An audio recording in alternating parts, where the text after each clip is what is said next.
located west of Highway 1434 in Fort Pierre.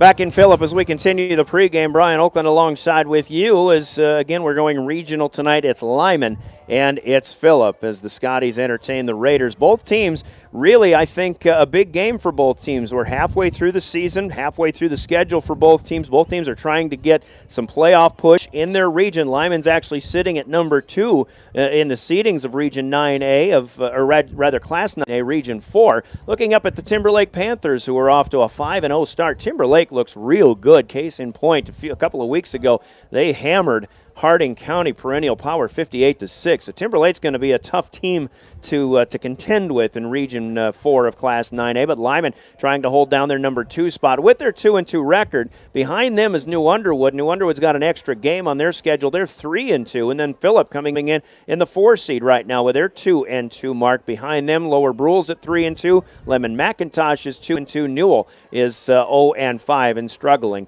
this season. Games in the region tonight have this one. Lyman at Phillip, along with Lemon McIntosh at Timberlake, both teams within the region. New Underwood is taking on Jones County White River out west tonight. Also, Lower Brule played Potter County at home this afternoon. That was a 2 o'clock start. Newell does have the night and the weekend off. As we mentioned, both of these teams in the Western Great Plains, both of them are looking up at Wall, who is leading the conference, as they tend to do from time to time. Wall is unbeaten in conference, 3-0. They're 4-0 overall on the season. Jones County White River is off to a 2-0 start in conference, but 3-1 overall on the season. One loss to a pretty good 9AA team out of Gregory. New Underwood and Phillip are both 2-2 in conference. Phillip, like we mentioned, 2-2 in overall. New Underwood has that extra game and a victory, 3-2 for the Tigers. Lyman and Kadoka area are both tied for 5th in the conference, 1-2 on their marks, and they are both 2-2 overall. Rapid City Christian, who Phillip defeated last week out in Rapid City, is 0-4 overall on the season with an 0-3 mark in conference. Tonight, in addition to the Raiders and Scotties here in Phillip, and we mentioned Jones County White River playing at New Underwood, Wall is also at Kadoka area within the Western Great Plains Conference. The only non-conference game tonight has Rapid City Christian playing at Hill City. So that's a look at what's going on in conference and within the region here with these two teams that should know each other very well. They've started the starting lineup announcements on field. Let's get into the starters, which are sponsored by Teton River Traders Gun Shop in Fort Pierre. You heard from them in that last break. For the visiting team tonight, as the Lyman Raiders go this way, at quarterback is Tyson Floyd, a sophomore at 130 pounds. Behind him, a triple threat in the backfield, Corwin Moore-Eimer, a junior at 180 pounds, along with Ty Schindler, a junior at 210. Ty will play some quarterback tonight as well. Jacob Hofer is a third running back, the fullback at 150 pounds, and a senior. On the line is McCall Garnos, a 260-pound sophomore. The guards are Jaden Biggers. Garnos, by the way, the center. The guards are Jaden Biggers at 280 and a senior, and Justice Jessup, a 230-pound junior. So a big interior line for Lyman on the scrimmage setup. You've got Jacob Schindler at the tight end spot, the senior at 200 pounds, and Grant Chester, also 210 and a senior. On defense, most of the same guys will go both ways. Justice Jessup, Jaden Biggers are the tackles, and the interior defensive line out on the ends will be Grant Chester and Jacob Schindler. Corwin Moore-Eimer, Ty Schindler are the linebackers. They're joined by Shiloh Mowry, who is a hard-hitting little man, 130 pounds, and a freshman for Shiloh. The defensive backs include Tyson Floyd and Jacob Hofer. Lyman 2-2 on the season, head coached by Michael Kiefer. He's assisted by Michael Youthy and Brady Sudbeck. Our Teton River Traders Gun Shop starters for the home team tonight on their homecoming night. The Phillip Scotties go this way. At quarterback will be Jet Jones, who is a 160-pound junior. Colby Fitch is a 155-pound running back behind him, and also McCoy Peterson, the 140-pound freshman, running out of the backfield. Cale Thorne will be a wideout, a sophomore at 150 pounds. The offensive line includes Seth Slavic, a junior at 215, Bryce Hansen, a 195-pound senior, Wade Kretsch, a 200-pound senior, as well as Dyson Schofield, same dimensions, same year in school. Jarek Thorne, a junior at 180 in the offensive end. Bryce Hansen on the defensive line line with Lane Williams, a senior at 160, Roland Trevini, a senior at 165, Jarek Thorne and Colby Fitch. The linebackers, Fitch is a linebacker along with Parker Snyder, a sophomore at 170. Jaden Collar comes in to play a defensive back, a sophomore, 135, with Carson Hamill, a senior at 160, and McCoy Peterson playing the safety. Travis Thorne, the head coach. We're back in 60 seconds with more of our pregame on KGFX. Every day you share personal information about yourself with others. You may write a check, charge fuel, rent a car, mail your tax returns, schedule a doctor's appointment, or post something on social media. Each transaction may share some sort of personal information, such as bank and credit card account numbers, social security number, name, address, or phone number. There are unscrupulous individuals, identity thieves, targeting these routine transactions, trying to gain your information to commit fraud. If you think somebody has stolen your identity, contact Consumer Protection at 1-800-300-1986. Welcome to Lynn's Dakota Mart. Check out their selection in the meat, produce, and deli department, as well as the rest of the store. The freshest and best quality in the area. Don't see what you need? Just ask. Their friendly staff is more than happy to help in any way possible. For any gathering, large or small, Lynn's Dakota Mart is there for you. Special orders and requests, too. Smart grocery shopping takes a little TLC. Lynn's Dakota Mart. Thrifty, local, and convenient.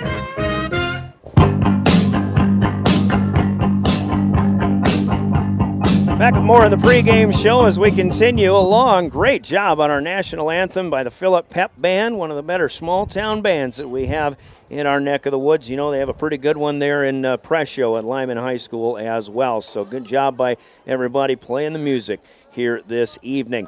We gave you the starting lineups, and it's time to take a look at the other starting lineup we haven't given you. That is the naming of tonight's game officials. We call them the Law on the Field. They're sponsored by the South Dakota Attorney General's Office and their Division of Consumer Protection. Our Law on the Field is headed up by referee Randy Thomas, who is from Faith, and then his refereeing mates coming down from Lemon, South Dakota, as we understand. They include Brady Ham, Dale Bender, Dijon Bakken, and Chad Baumgarten. Those are tonight's guys in stripes and running the show on the field. They're the Law on the Field, the game officials here for high school football tonight. They're sponsored by the South Dakota Attorney General's Office Consumer Protection Division. Again, Brian Oakland, glad to have you with us here tonight. We have the YouTube stream. We are live streaming this game on our YouTube channel. If you go to youtube.com, hit the subscriptions link, subscribe to KGFX AM, and you'll be able to see this game as well as hear it. For everybody who is either listening in on the radio or maybe got family in other parts of the world that would love to see homecoming night here in Phillip as well. The Scotties will be donning their home black with the silver numbers and orange trim, orange helmets as well, black pants, so they're black on black tonight. Lyman is in road white, and they'll have black numbers, black pants, red trim on the jerseys, and black helmets as well. Randy Thomas just signaled to us that Phillip has won the toss, but they will defer. So they have elected to kick off, and I think wind could be an issue. You might be able to hear it blowing through our microphone here. Lyman will defend and travel from north to south. This field might be a little bit at an angle, but all intents and purposes a north to south direction of travel. However, the wind, as cool as it is tonight here in South Dakota, the wind is blowing from south to north. That isn't necessarily, at least not yet, ushering in any warmer temperatures as of yet, so that'll come tomorrow, but should be a cool night for football. I think the players will enjoy it, but the fans in the stands going to have to bundle up, and for guys like me who don't do well when the hands get cold, we're going to have to maybe make some adjustments tonight as well. By the way, we mentioned our YouTube stream. Want to thank good buddy Eric Deem, who is running the camera work tonight, and we got the telephoto lens. You should get a pretty good view of this one coming tonight. Phillip will kick off, and we're ready to go. Our opening kick is sponsored by Lynn's Dakota Mart stores of Pierre in Fort Pierre, and the high-end over-end kick is taken by a deep man, Corwin Moore-Eimer, coming up from the 15-yard line, straight up the outside seam, and he'll cross the 25, being met at the 30-yard line or so, and that's where Lyman will take over, or actually they'll set up shop on our opening possession of the game. Normally here in KGFX, we Cover the Stanley County Buffaloes, obviously. Stanley County is off tonight. They will play St. Francis out in Deadwood tomorrow, and we'll catch back up with the Buffaloes on their homecoming night next week, hosting Woonsocket, Wessington Springs, Sanborn Central. Lynn's Dakota Mart opening kick, and as we mentioned, you're listening to Regional High School Football. 1060 KGFX Pier Fort Pier, a member of the Dakota Radio Group, and we're online at drgnews.com. Here come the Raiders. Shotgun snap taken actually by Ty Schindler. Corwin Moore-Eimer has some running room out on the right side and a good gain on first down. And he will be out across the 40-yard line before being dragged down out there, and a first down pickup of 12 yards for Corwin Moore-Eimer right away. We mentioned Tyson Floyd is listed as the starting quarterback, but Ty Schindler will take quite a number of snaps in the quarterback position tonight, especially if Lyman gets into throwing situations, tries to throw the ball a little bit more. They're under center in the I formation, bunched up. Now a quick pitch back to Moore-Eimer across right guard as he looks to get to the 35. Won't quite get that far. Gain of 2, let's call it, to the 44. Corwin Moore-Eimer, good athlete. If he gets out in open field, he will be tough to bring down and actually tough to run down. Looks like he's got most of the yardage to the 45-yard line. We'll give him the benefit of the doubt. And a 3-yard pickup, 15 on the first 2 for the Raiders. Still in the first minute here. Lyman splits wideouts both ways. Quarterback is back in the gun, and this is Schindler on an option pitch. Moore-Eimer takes it, but Phillip will run it down. First pursuit here for the Scotties coming from Reese Heltzel, a 160-pound sophomore. Phillip will run several players in and out. Both of these teams have pretty good sized rosters in terms of numbers of players. That's good to see in 9-man football. Loss of 2, though, back to about the 42. And it'll be 3rd down and 9 for the Raiders. They're throwing into the wind, into the southerly breeze. They're moving from right to left as you either see or visualize this game listening along. Schindler goes with a hard count. He's not able to draw him offside, so they'll just snap it, pitch it. Moore-Eimer goes outside again, tries to elude the defense, able to turn the corner across the 45-yard line, but short of a first down, shy of the 50. It looks like he'll get the 48, and it'll be 4th down and about 3 near midfield for Lyman. We'll go with a gain of 6 on this one. It'll be interesting to see what decision the Raiders make here, and Michael Kiefer and company. I think they like what they're getting from Corwin, but they just have to give him some room to run. It does not look like Lyman's going to be punting. They're splitting wideouts both sides, going to try to make a statement here early on. Phillip looks to make a defensive stop. Schindler takes the direct snap from the quarterback spot. He'll go up the far seam. He will cross the 50. He will cross the line to gain by just a yard, but he got enough on 4th and 3. Ty Schindler will pick up 4 into Scotty territory to the 49-yard line. Second first down of the opening sequence here for Lyman.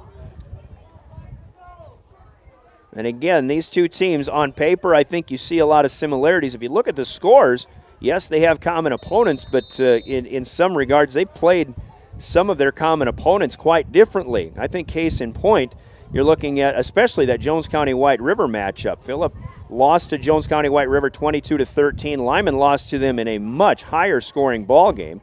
But in that game, Lyman lost their one of their starting running backs, Carter Collins, to a collarbone injury, and he will not play the rest of the season. So Lyman's trying to pick up after that big loss. Here out of the double wing, they'll pitch to Corwin Moore-Eimer again, but he is hit early and in the backfield. A loss of a couple for Corwin Moore-Eimer. Already his 5th carry on this opening drive. Spotted back right at midfield, and we're set up at midfield ourselves. 8:35 counting down first quarter, bunched up in the double wing again. Floyd will hand off. Here coming with a fullback, turning the corner, nowhere to go. Phillips' defense comes up strong once again. And this time Jacob Hofer got back to the line of scrimmage, but no better. And now third and double digits here for the Raiders. Give credit to that Phillip defense. We talked about Lyman's defense shutting out Hill City on homecoming night in Presho last week. But Phillip's defense obviously hasn't been giving up very many points themselves. They just haven't been scoring enough, I think, as far as they're concerned. Play action. Floyd puts it up in the air, has a man. It's Morheimer out there, and the pass is just broken up at the last minute. Coming in catch-up mode, Jaden Collar gets a hand in their 135-pound sophomore. Collar, yeah, he might have gotten beat early, but he couldn't have played that any better. Getting back to it, Morheimer was open, but the problem for the quarterback, Tyson Floyd, throwing into this southerly breeze, he just couldn't get enough on the pass. If he hits Morheimer in stride, Lyman's on the board with 6. So, 7 plays in the opening possession, but Lyman on 4th and 12 will have to punt. Snap is good. Left-footed boot by Ty Schindler is up in the air. It's high, but it is sailing off of the inside of his left foot. It'll go out of bounds at the far side somewhere around the 30-yard line. The sideline official still walking it off, and it'll be up ahead of the 30 for the Scotties. Looks like 1st and 10. Let's call it the 32. So not a bad opening possession as far as numbers of plays for the Lyman Raiders. They didn't get a lot of yards, but Phillip will have it 1st and 10 with 7:47 left at their own 32 on their first possession of the game. And again, the Scotties won the opening toss but deferred, and they'll take the kickoff in the second half. So they'll go on the inside, and Heltzel, it looks like, I believe that was 23. Well, I actually didn't read his name in the starting lineup, but Reese Heltzel gets a 6-yard gain to start things off. Was it 23 or maybe 28? Actually, it'll probably be 28, and that would be McCoy Peterson, who is a very talented athlete here in this Phillip program. They have a lot of them. 2nd down and 4. They'll option pitch. This is Peterson coming our way. Turns the corner right side. He'll have a 1st down out across the 45-yard line. Met by Jacob Hofer. Put him up to the 48-yard line, and a good start here. About a 10-yard gain for McCoy Peterson, as he's got 16 to open the game. Phillip, for years, has been a very good running program. They've got backs in the eye. One split wide to the right. Jet Jones will, or to the left rather. Jet Jones will pitch back to Peterson. He'll cut up straight up the middle of the field around the left guard. Maybe even outside of the tight end on that side. Crosses midfield. Peterson into Lyman territory. Looks like a gain of about 3 as they spot it to the Lyman 48. And again, you can hear the breeze a little bit. It is picking up. Wind wasn't blowing quite like this earlier today. Back to throw. Jones pump fakes, and he goes along with the wind. He's got a man wide open out there, but he'll overshoot the intended receiver, Cale Thorne. Sophomore wideout out there had a few steps on the Lyman defender. Declan Cleveland, a 140-pound sophomore, giving chase. So an incomplete pass, our first of the night. Makes it 2nd and 10 at the Raider 49-yard line. Actually, 3rd down, not 2nd and 10, but 3rd down and 7. Option pitch as Peterson will take that. Once again, he'll only get back to the line of scrimmage. Good defense here. Ty Schindler will lead the charge, maybe a yard at best for McCoy Peterson. Haven't seen Phillip play football this year, but I do follow high school wrestling, and Phillip's got several names that we recognize. McCoy Peterson. Hunter Peterson is actually a senior quarterback on this team. I'm assuming he may be injured, though. Jaden Collar placed at the state wrestling tournament a year ago. Of course, Lyman's got a lineman themselves, Jaden Biggers, who placed in the heavyweight class at state a year ago. They'll have another chance a little bit later on this year. 4th down and about 7. Jet Jones with good patience in the pocket. He steps up. He'll find Collar out on the left side. Good coverage out there, too, from Tyson Floyd, but Collar hauls it in for a 1st down reception. 39-yard line is where it'll be. A gain of 9 on the first completion by the Scotties tonight. Talked about how for years Phillip has been a good running team. Of course, I'm kind of going back to recent years when Mr. Kevin Morehart kind of ran this show. He loves the running game, but maybe now with Travis Thorne here, Phillip probably will put the ball up in the air, especially when they have the wind with him. Here's another pitch back. Peterson slices and dices. He's met up by Corwin Moore-Eimer. Schindler in there too. They'll stack him up. Forward progress stop just shy of the 35-yard line of the Raiders. Call it a 4-yard pickup. 2nd down and 6. Peterson looks like he'll be the workhorse this evening. 5-yard average on his first 5 carries tonight. Ball's on the near hash mark. The Scotties in black. And shotgun snap coming here to Jet Jones. Fakes the handoff. He wants to throw long again. A inside move. Peterson was split wide to the right this time. He is unable to run underneath the long throw by Jones once again. So it'll be 3rd down and 6. Hofer in coverage that time for Lyman. Scotty's swapping players. He'll break the huddle. 4:40. Clock stopped with the incomplete pass. Collar will go wide left to the far side of the field. Peterson's wide to the right on here the short side and the near side once again. Shotgun snap. This is a slant pattern, but looking for Collar is Jones, and he will lead him a little bit too far. Another incompletion. And the Scotties, who completed a 9-yard pass on 4th and 7 a short time ago, will have another 4th down conversion opportunity here. As we look out of the press box window to the west, the sun will be setting in just a little bit. It will cool off tonight quite a bit. Phillip will send Jones under center. Backs in the I formation. You got Heltzel in front of Peterson. Option pitch. Peterson out to the left. Cuts back. Can he get to the line to gain? It doesn't look like he will. He's inside the 35 down at the 30, but I think he needs to get inside the 29. So on 9 plays, Phillip makes good progress, but they will lose it on downs.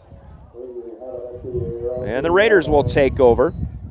1st and 10 now at their own 30-yard line. 4:27 left on the clock. We had a low-scoring game last week on KGFX. Stanley County up at Mobridge Pollock. It was a scoreless first half. One thing we kept talking about all night long is the importance of field position, and I think we can already see how important field position is going to be. Even if you don't score, if you can get a good punt, pin your opponent back deep in their own territory, that will play to your advantage. But Lyman's got a good start on 1st down here. A quarterback keeper up the gut from Ty Schindler. Made a spin move about 5 yards upfield. He crosses the 35, close to the 40. Ball started here just across the 30, and it ends just inside the 40, so a 9-yard gain for Ty Schindler.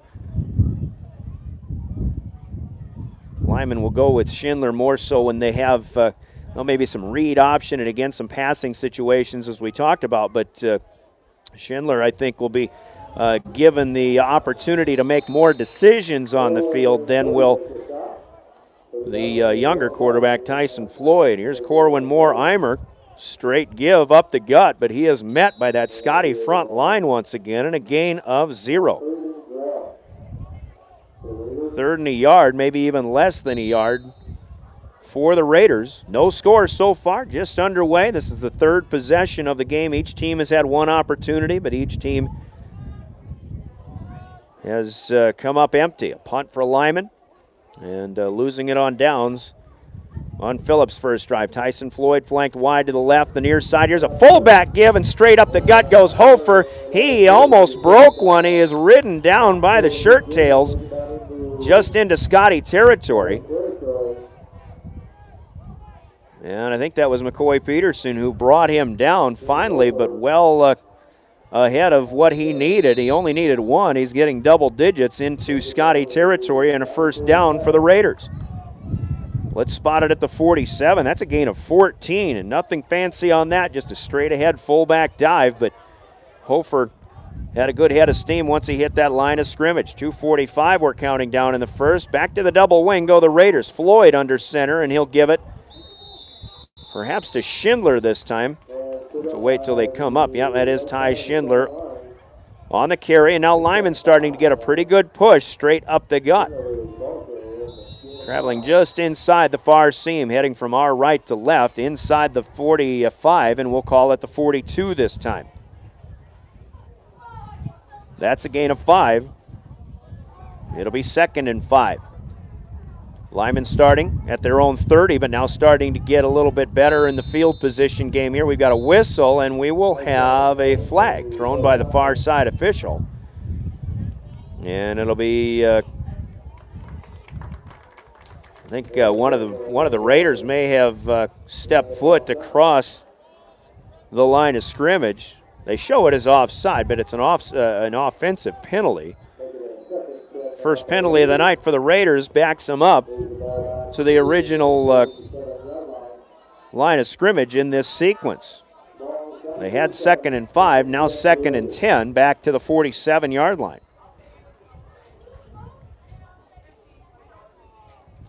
Clock starts up again. We're under 2 minutes to go here in the first quarter. We mentioned one of 5 games going on in the Dakota Radio Group. Now we've got movement from both sides, but it looked like the right guard for the Raiders may have missed the cadence on this one. Michael Kiefer across the way, none too pleased, and this is a false start for the Raiders. So back-to-back 5-yard mark-offs for Lyman. And now they're back on their own side of the 50-yard line. Call this one at the 48. 2nd and 15 when they had a 2nd and 5 just a minute ago. And again, Lyman traveling into the wind here.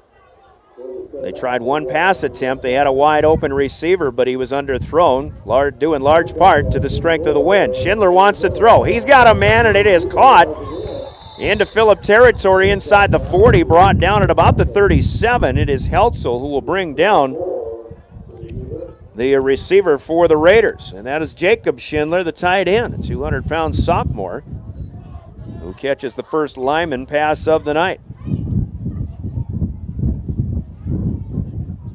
Floyd attempted the first pass. This one is good from Schindler to Schindler, and it is right near the line to gain. Randy Thomas is going to ask for a measurement here. They've spotted it at the Phillip 37,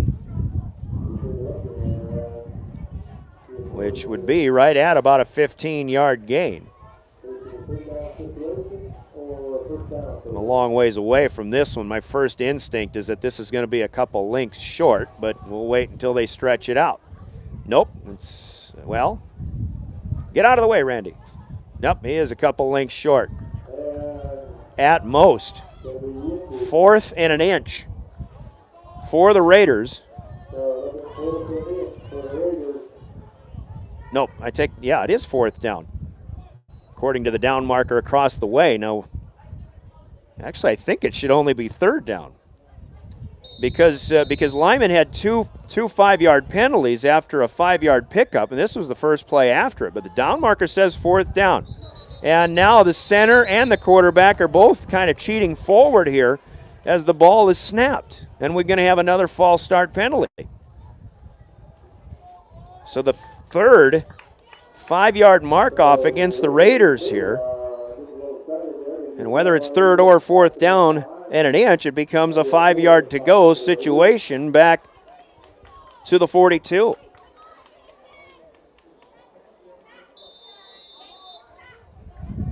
I don't think there's neither of those penalties actually had, a snap being called. They shouldn't have been loss of down. And now we're going to have an official conversation here. And maybe they're thinking the same thing we are. It should only be 3rd down, but the down marker says 4th down, and Michael Kiefer, he's really saying something emphatically on the far side. And he's going to, I think he may be taking, nope, I thought he might take a timeout. And maybe now he will. 1 minute left to go here in our opening quarter. It's a timeout for the Raiders. So we'll take it with them here. It's no score. Lyman has it either 3rd or 4th down. We believe it's 3rd down. The down marker says fourth. We'll sort that out when we come back after this 30-second break on homecoming night in Phillip. Coming back with more regional high school football on KGFX.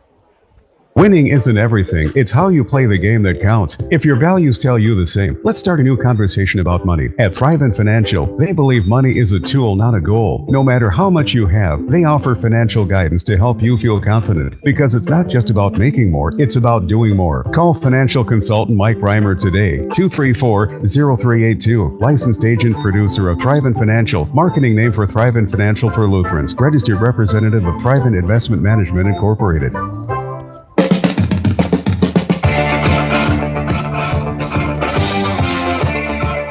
Well, with a minute left in the first quarter, Lyman taking their first charge timeout here of the first half. No score yet. This is the second possession for the Raiders tonight. Phillip has had one. Both teams coming up empty in a game that we expect to be very evenly matched. So far, so good. But the down marker is staying at fourth down. So we'll see what Schindler does. Out of the center snap, under center, he rolls out and throws. And right at the line to gain, the ball is through the hands of the intended receiver. And that again will be Jacob Schindler, who caught a 15-yarder to get him close to a first down. But again, I think Lyman, unfortunate in this sense. They may have been cheated a down out of a mistake. However, Phillip will take over. They've got it 1st and 10 at their own 42.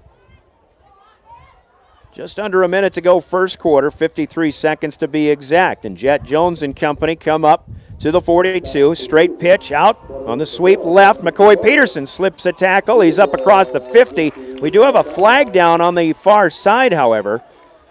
And a first down pickup for Peterson, or at least close to it, may not count. We might have to mark this one back. It will be holding on the Scotties. Spot foul, and that is the foul is resting about 2 yards ahead of the line of scrimmage, so that probably will end up as an 8-yard loss once they mark this one off.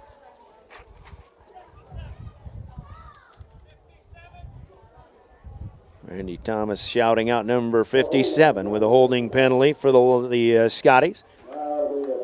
That's Phillips' first penalty marked against them tonight. And the Scotties will be starting back at the 38-yard line. Take that back. That should be the 33. Option to the right. Jones had it closed off. He couldn't get rid of it. He slips the first tackle, but gets back to the line of scrimmage. Might pick up a yard, maybe two at best, to about the 35, but Lyman sniffed that option out perfectly. And they'll spot it to the 35. So the keeper for Jet Jones here nets him 2 yards. That'll be the last play of the first quarter, though, as the final few seconds tick away. No score. So far, nothing decided after 12 minutes of play on the Wegner Auto scoreboard. Lyman and Phillip are knotted up. Nothing. We'll take a 60-second break. By the way, Wegner Auto Company of Pierre, the one place to go. Stop up to the Northridge Plaza, see them as their year-end sales event comes to an end at Northridge Plaza in Pierre with Wegner Auto. 60 seconds, quarter number 2. Coming up next, this is regional high school football, 1060 KGFX and drgnews.com. Best of luck to the Phillip Scotties from First National Bank in Phillip. We are proud to sponsor the Scotties and our youth in all their activities. First National Bank in Phillip has, for over 100 years, served a large part of western South Dakota by providing quality banking based on customer service. First National Bank in Phillip understands agriculture and can help you make the big financial decisions a little bit easier. Member FDIC. Kennebec Telephone Company Incorporated and their divisions, Charlie's Welding and Auto Repair, KTC Construction, PowerCom TCS, and Napa of Chamberlain proudly support all area youth in their activities. Since 1908, Kennebec Telephone Company has provided the Lyman area with high-speed internet, local and long-distance telephone service, Real Choice TV, excavating, sprinkler systems, electrical work, computer repair, smart homes and farms, auto and welding repair, and Napa Auto Parts. Call our office and find out what we can do for you.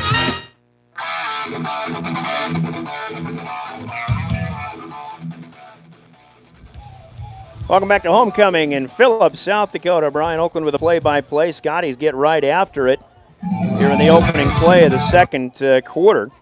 But Jet Jones will overshoot his intended receiver. Now it's Philip turning around and going into a pretty stiff southerly breeze. Philip had a holding penalty that marked him back, and then just a 2-yard gain. They've got third and about 18 here as they now move from right to left. Jones is in the shotgun. Wideouts go both sides, and a snap over the head of the quarterback. Jones will have to run it down inside the 15-yard line. He'll try to dump it off, and he completes the pass to the wrong guy. It is Jacob Schindler right there for the interception. Reese Heltzel was there in the area. I think that's who he was trying to dump it off to. But he did not see the defender. Lyman gave good chase after the miscue. An interception thrown. It would have been a huge loss, but it is even worse than that for the Scotties as an interception is thrown by Jet Jones. So Lyman has a golden opportunity here to take,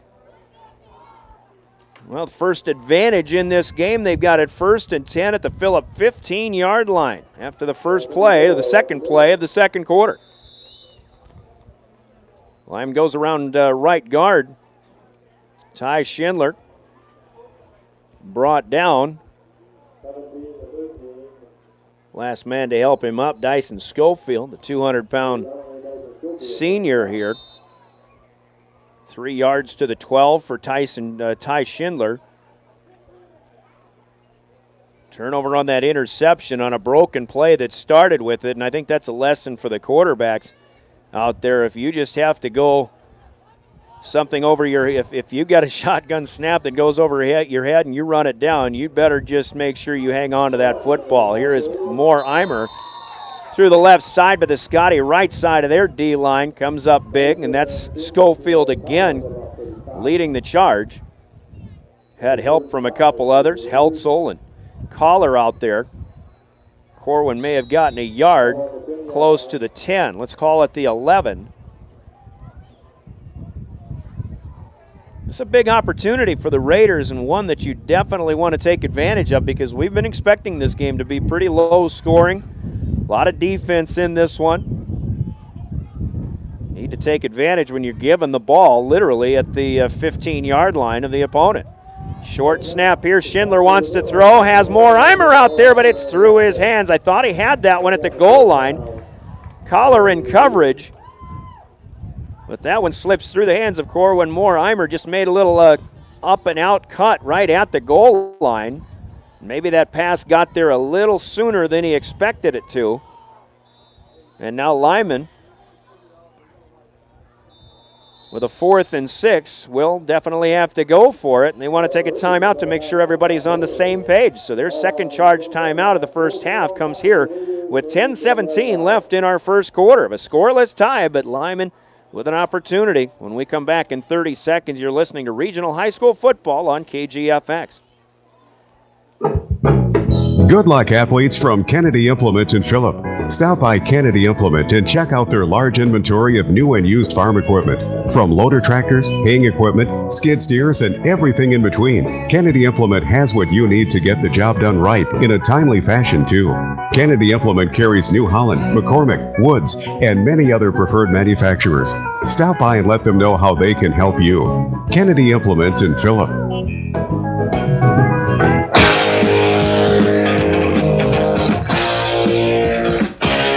Back in Philip, the Lyman Raiders have a 4th and 6. We welcome you back. We've got a few other games, of course, going on Dakota Radio Group stations. Urban 92.7, Pierre has a 6-0 lead. Second quarter at Brookings, 94.5 KPLO. Miller Highmore Herald leads 20-0 in the first half. Tyson Floyd looking to throw 4th and 6, but he'll overshoot. Corwin Moore Eimer out the back of the end zone.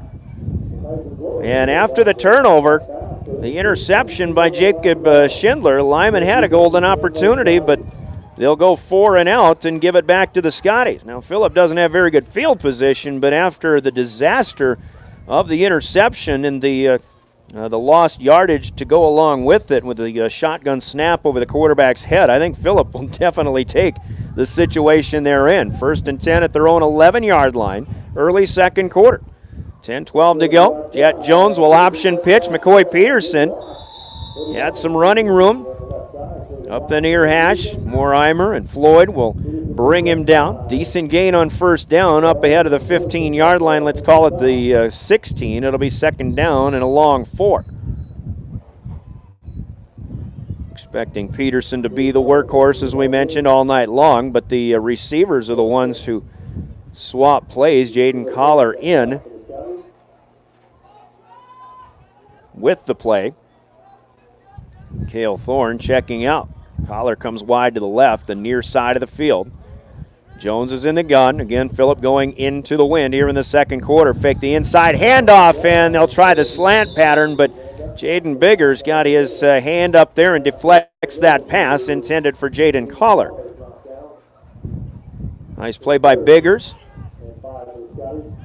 Good vision on that defensive line. Tough start here for Jet Jones, just 1 out of 7 with the interception, and he's only completed 1 pass for 9 yards. Clock stops, 9:23 left. Now a 3rd and 4 for the Scotties. And it would be in the Scotties' best interest to get as far away from their goalpost as possible here because of the stiff breeze that they're working into. That could affect the punting game. They tried the same play, other side. They had Peterson out there. He had it in his hands, but he takes a hit from Jacob Hofer, and Hofer knocks the ball loose. Peterson unable to keep control. Another incomplete pass. And that was a perfectly timed hit from the defensive back, and Jacob Hofer. Peterson had his hands on the ball, and then it was knocked free with a good, clean hit. So Jet Jones is the punter, and he's back inside his own 5-yard line. Corwin Mortimer will await.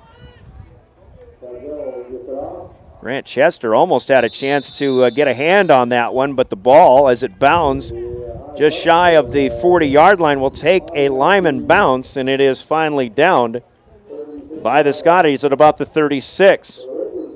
Wade Kretsch will be the one to keep it there. So a 3 and out for Phillip as defense continues to prevail for both teams. And Lyman has still a great field position. They'll be at the Scotty 36, but again, they missed an opportunity on their last possession. We'll see if they can keep the chains moving this time around. Still no score. First half, 9:13, as we mentioned, left to go. Schindler will take the snap, pitches back. Mortimer with some running room initially, makes a sidestep to the inside the 30-yard line, brought down as he approaches the 28, maybe the 27. Collar in the area out there again. Reese Heltzel, who seems to be all over the ball on the defensive side, in on the stop too. It'll be 2nd down and 2. An 8-yard pickup for Corwin Mortimer. Raiders will have it at the 28-yard line. Ball's on the far hash mark. Lyman moving with the wind. They've got a wide out flank to the far side of the field. High formation, Hofer in front of Mortimer, who takes the pitch again. He'll have a 1st down, straight up the middle of the field. Inside the 25. And spotted in between the 23 and the 22. Looks like closer to the 22. We'll give him a 6-yard pickup. Already 10 carries on the night for Corwin Mortimer. Not a lot of yardage. 37 unofficially. Sun starting to set in the far horizon there, out in the hills of the prairie here in western South Dakota. Mortimer another pitch. Scotties defend a little bit better this time. Credit to Roland Trevini in the area. Just a couple this time for Mortimer. They'll give it to the 20. Raiders in the red zone. And the Scotties will take a defensive timeout, their first charge timeout as a team here in the first half. Got a good one going, but who's gonna crack the scoreboard first? It may be the Raiders. We'll find out. 7:58 to go. No score yet. Here in the first half, we're back in 30 seconds with more regional high school football on KGFX. Elverson Oil in Kennebec is proud to sponsor the Lyman County Raiders and wish them the best of luck in today's game. Helverson Oil is the place to stop for oil changes, tire and brake service, batteries, and hunting supplies. They have a full C-store with 24-hour pay at the pump and E85 gas and premium diesel fuel. Good luck to all teams participating, and go Raiders! From Judy and the staff at Helverson Oil in Kennebec.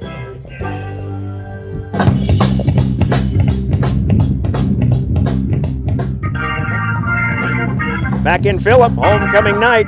Cool night here. Nobody expected it. This is the final night of summer, if anybody's wondering, but it feels like fall, and it is football weather. They love it on the field, but it's chilly in the stands and even breezing through the press box here. 2nd down and 8. Ty Schindler in the quarterback spot, rolling out. He throws up the seam to Corwin Moore-Eimer, but cutting in front of that was a Phillip defender who knocks it down. Nice job in coverage.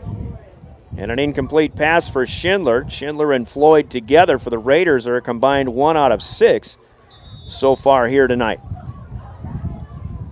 Line of scrimmage remains at the 20-yard line. 3rd and 8. Raiders in the red zone. But again, defense has prevailed all night long so far here through this first half. Schindler will stay at quarterback. Tyson Floyd will go out wide left. Moore-Eimers to the right side. Looking out that way, it's a screen or at least a flat pass out to Hofer. It is caught, but immediately hit and taken down by Colby Fitch. Fitch, the 155-pound junior linebacker. Now, as the sun goes down, suddenly I can see the numbers a little bit better. I've been calling Reese Heltzel for most of the night. He's 25. Fitch is 23, and that's the guy I've been seeing, I think, all night. So apologies to Colby Fitch. This pass complete from Schindler to Hofer, but it is for a loss of 2 yards. Now it's 4th and 10, and Lyman in a tight situation again. Schindler gets away from a defender in the backfield. He's looking for Jacob Schindler down near the goal line. Schindler tried to make an adjustment to come back to the ball, but Jaden Collar will knock it down. And an incomplete pass. And that will send it back into the direction of the Scotties, who will take over once again. So the Scotties twice have given or have seen Lyman take the ball over in Phillip territory, but the defense has come up big both times. Now Phillip's got it on their own 22-yard line. 1st and 10, trying to find somewhere to go is Jet Jones. He will now scramble coming out of the pocket as it converged in on him. Finally run down by Jaden Biggers, but a nice job in keeping that one alive by the quarterback, Jet Jones of the Phillip Scotties. Up across the 25, he'll be stopped at the 29 and a gain of 7 on the scramble.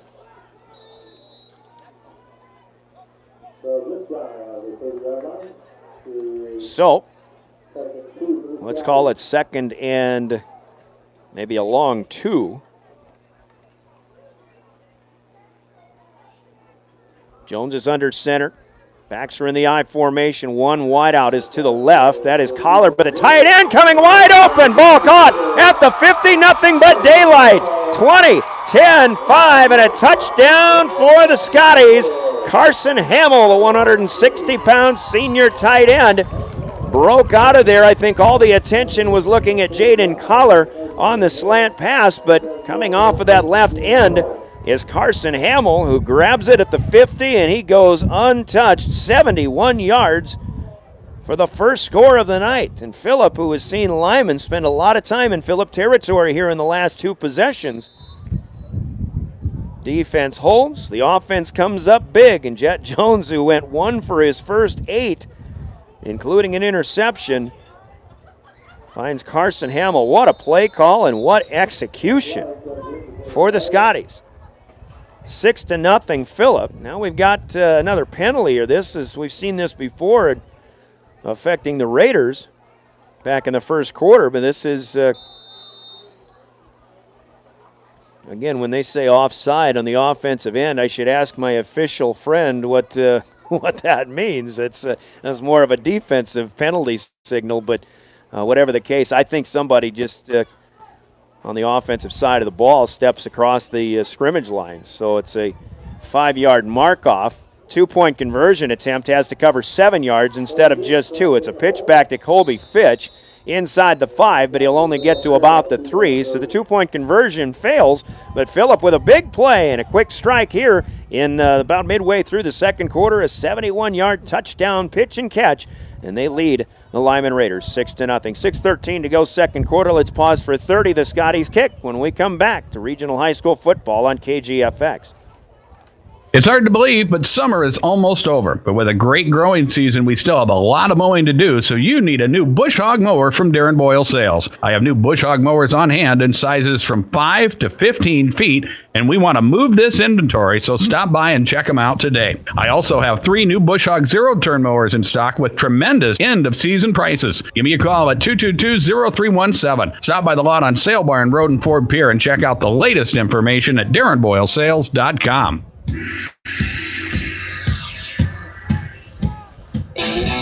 Well, homecoming for the hometown fans in Phillip just got a little more cheery with a 71-yard touchdown pass from Jet Jones to Carson Hamill. After a 5-yard penalty, the two-point conversion run attempt fails. Phillip leads 6-0. Welcome back to Phillip, South Dakota. Scotty's kick taken by Ty Schindler between his 15 and 20-yard line. Doesn't have a lot of room to run on the return. The Scotties cover it up well on special teams. So the Raiders will have it at the 25. We'll see how Lyman responds. Phillip's defense has played very well tonight so far. Lyman, though, has had the field position advantage. Now they don't. And they're going to have to sustain some drives, move the chains from their own 27-yard line, with an even 6 minutes to go here in the second quarter. Schindler will continue to do most of the quarterback chores for the Raiders here. Short shotgun snap, but he picks it up. He wants to throw with the wind. It's a one-on-one out there. Corwin Moore-Eimer makes the adjustment to the ball, catches the long pattern, beats Jaden Collard. Moore-Eimer to the ground, but it's a completed pass all the way to the Phillip 48-yard line. So right like that, 25 yards. And Lyman is in business. And back to Phillip territory they go. Their last 2 possessions started in Phillip territory, but not this time. But now they get a nice play, and Corwin Moore-Eimer was able to make a nice reception on that one. Back to the ground. Corwin straight up the gut, coming across left guard, but there are 3 Scotties who are pushing him back. Colby Fitch is in there. You've got Cody Donnelly, a 170-pound sophomore, as well as Bryce Hansen, senior off the D line, 195 pounds. 3 yards here for Corwin Moore-Eimer, close to the 45. Second down and a long 7. Corwin's 12th carry so far here in the first 17 minutes of the game. 5 minutes to go to the first half. 6-0 Phillip. Schindler takes the snap, steps up, then backs off. He's looking for Jacob Schindler down the middle of the field, and Jacob had to wait up for it. Goes down to his backside, but makes a nice catch inside the 20-yard line. So that's just they throw the ball up in the air and let your receiver run to it. The receivers, Corwin Moore-Eimer and also Jacob Schindler, have both made nice catches. Unfortunately for Lyman, I think in both cases, Ty Schindler has underthrown him both times. But this is another nice play, 28 yards down the middle to the 17-yard line. First down Raiders, that's one way to move the chains. Put a couple of 25-plus yard pass plays in the mix. Out of the I formation in the red zone. Fake the pitch. Schindler wants to throw again off his back foot. Underthrows it, and a golden opportunity at a pick is missed by the Scotties here. Jacob Schindler, the intended receiver. Carson Hamill, who just caught the long touchdown pass, ran underneath and had that underthrown ball in his hands, but he was clearly looking upfield. Maybe thinking a pick 6 before he actually had it in his mitts. That's a cardinal sin for anybody trying to catch any kind of a ball, not even just in this game. Hamill would love to have that opportunity back, though. Maybe he could have gone the distance. I don't know. It didn't matter. You got to catch the ball first. So an interception averted for Lyman at 2nd and 10. Fake the pitch, fake the handoff to the fullback. Pitch it out to Corwin Moore-Eimer. You got a holding penalty, it looks like, out here on the corner. Tyson Floyd against McCoy Peterson. Flag thrown at the 10-yard line. That was the key outside block that was supposed to spring the running back to the pylon. Moore-Eimer was taken out around the 5-yard line.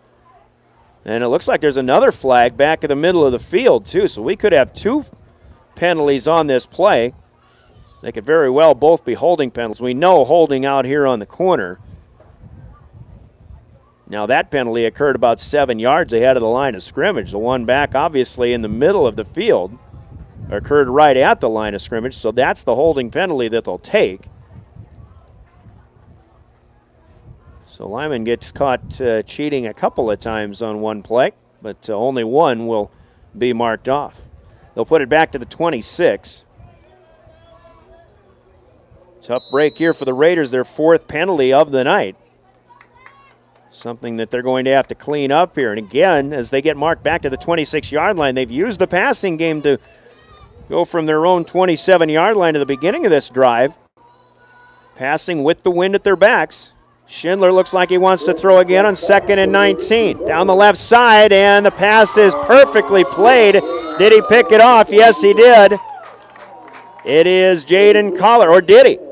I thought I saw the ball hit the ground, but it's starting to get a little bit dusky, if that's a word. So Collar was not able to haul it in. Another big break. That's the 2nd would-be interception that Lyman has been lucky enough to avert in the last 4 plays. 4:08 clock stops. We're in the 2nd quarter, 6-0. Now Mike Kiefer wants to take his 3rd and final timeout of this, our first half. So we'll take it with him. Let's pause for 30 seconds. 6-0, Phillip leading.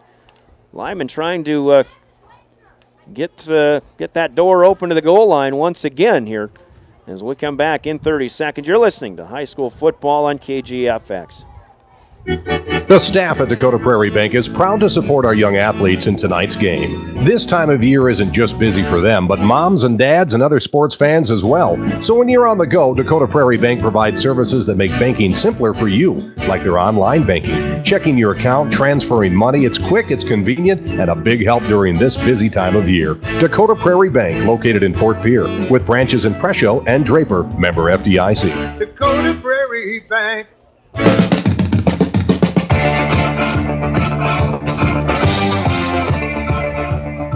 Back in Phillips, see if we can get a couple of other scores that have been given to us. Key game in 11B in the SESD Conference. Winner leads Mount Vernon Plankinton 14-0. That's a 2nd quarter score. Mount Vernon is 5-0 on the season. Here's another pass down the seam, and Jaden Collar undercuts the receiver. Will knock this one away. Nice job in coverage once again as the Phillip defense continues to own this football game right now. Lyman's had their opportunities, but right now Schindler, I think he needs to step into a pass. The last 3 he's thrown have been off of his back foot, and even though he's throwing with the wind, the balls have just hung up in the air on him, and the receivers have had to come back to them. And this ball could have just as well been picked off by Collar, although all he did was just put one hand up in the air and knock it down. Might have thought it was 4th down, but it is now 4th down.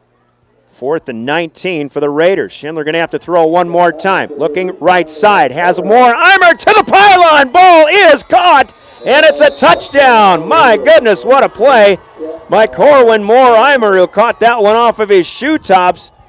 Jaden Collar was there in coverage, but a wonderful play for the Lyman Raiders. It is a touchdown on 4th and 19 from the 26. Lyman, sometimes you go to the well one too many times. This time they had to go to the well, and Ty Schindler hooks up with Corwin Moore-Eimer from 26 yards out. That ties the game at 6-6. Lyman will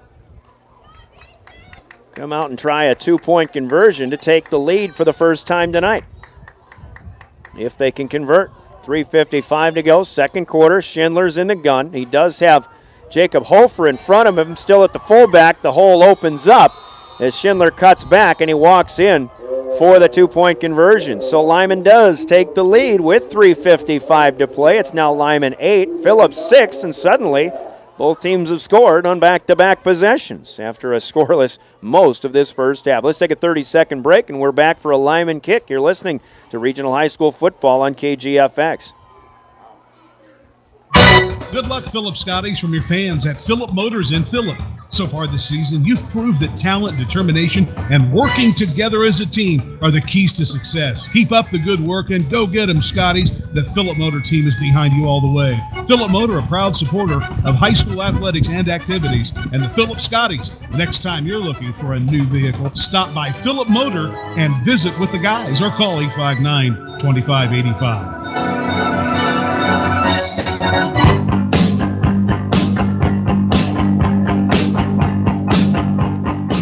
Well, after Phillips scored on a 71-yard touchdown pass to take a 6-0 lead, Lyman comes right back. They'll go 7 plays and 73 yards, culminating in a 4th down and 19 conversion with a 26-yard touchdown pass from Ty Schindler to Corwin Moore-Eimer. Schindler from the shotgun snap walked it in for 2, and Lyman takes an 8-6 lead as we welcome you back here to Phillip. That drive taking just 2 minutes and 5 seconds off the clock. There were 25-yard pass completion along the way to Corwin Moore-Eimer, a 28-yarder to Jacob Schindler, and of course the 26-yarder to finish the drive with the touchdown. So 8-6 as Jaden Biggers will put a big foot into it, end over end. Scotties will take it at the 17-yard line, and up the middle of the field comes McCoy Peterson. And the sophomore, decent field position out to about the 40-yard line. And now we'll see how Phillip responds. Interesting first half of play. Lyman had a couple of possessions. They spent well in Phillip territory, even from the start, but they came up empty. Then Phillip turns the tide. They get a long touchdown pass to take the 6-0 lead. Lyman comes back and uses the passing game with a wind at their backs to tie the score and then take the lead here with the 2-point conversion. 3:47 left. We're in the second quarter. Jet Jones wants to put it up in the air. This one's a wobbler, and there's the effect of the wind. He's looking for Carson Hamill, unable to haul this one in. And both teams just starting to air it out and maybe see what happens.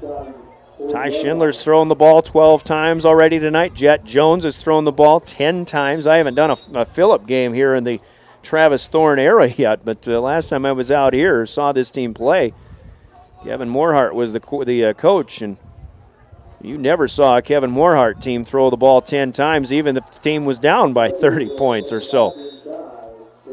So a change in strategies here. They'll go back to the ground and a pitch to McCoy Peterson. He cuts it up the left and the near seam for 5 yards across the 45, just shy of the 46.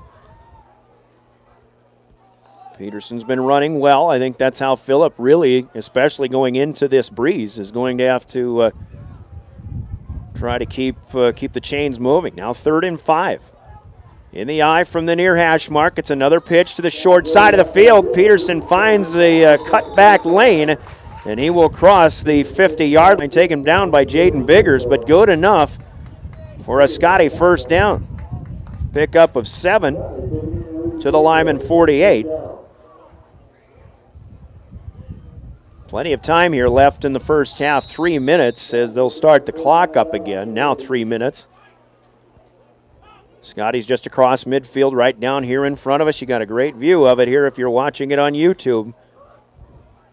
Subscribe to the KGFX channel, see and hear this game. Here is Peterson, who will be grabbed by the shirt sleeve and then thrown down to the near sideline. Tackle is by Justice Jessup, the 230-pound junior lineman. But Peterson with another 5-yard gain to the Lyman 43. 52 yards on 10 carries unofficially for McCoy Peterson. And a good running offense, obviously the best way to go if you want to sustain drives and chew up time off that clock. Phillip off to a good start on this drive. They'll go pitch to the right. Sweep out to the far side of the field. Now some running room as the corner is turned to the 40. Now to the 35. Peterson is tripped up. Maybe a touchdown-saving tackle out there by the Raiders. Perhaps Ty Schindler, who seems to be the last coming away from the end of the play. But Peterson with a good gain to the 33. Well, let's call it the 34.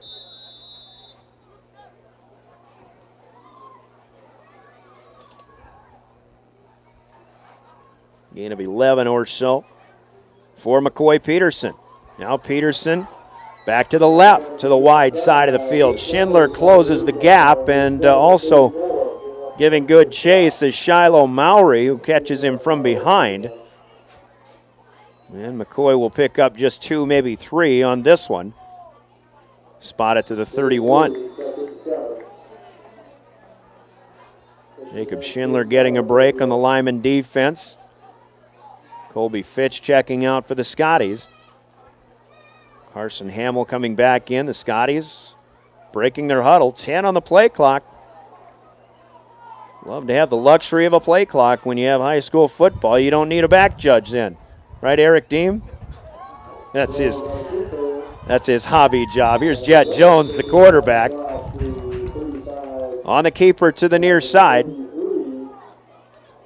And Jonesy inside the 25-yard line, close to a first down, comes up maybe a half yard short, as the spot will be at the 24. Scotties have a really nice drive going here. 7-yard gain for the quarterback. 3rd and short, still plenty of time. Clock stopped for some reason with 1:35 left, as they're thinking about a measurement, and they will bring the chains from the far side of the field.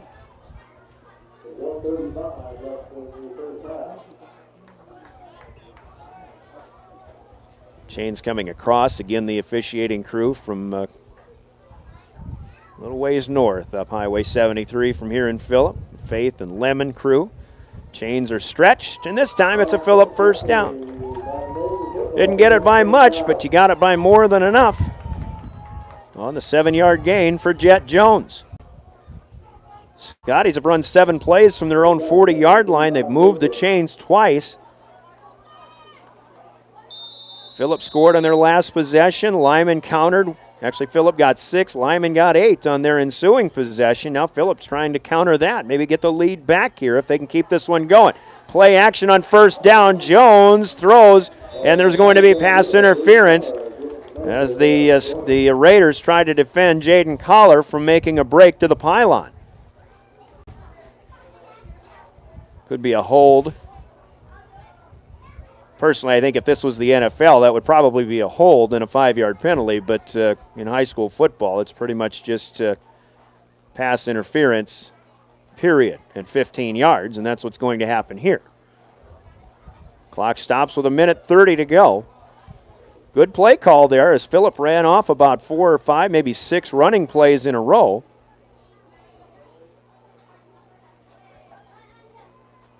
In fact, of their first 7 plays, only one of them was a pass play.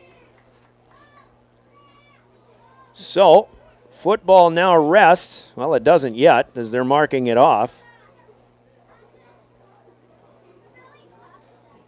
We have some confusion as to where it should be. It started at the 24. Now, a 15-yard penalty, that would be half the distance to the goal, so it should be, and it looks like it is now, at the 12-yard line.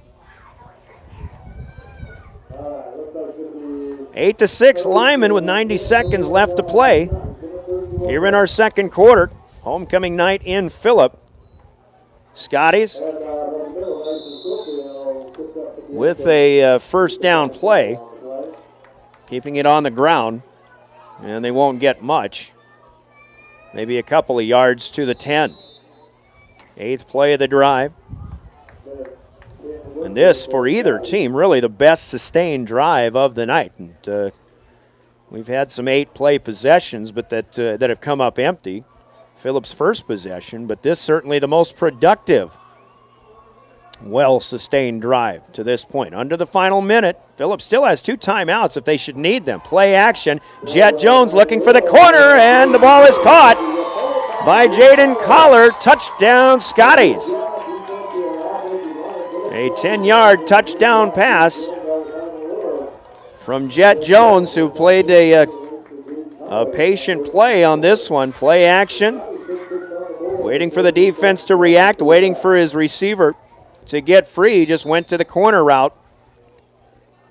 And the second touchdown pass for Jet Jones to give Phillip the lead back 12-8 with 48 seconds to play. And that's a 2-point conversion pending, of course.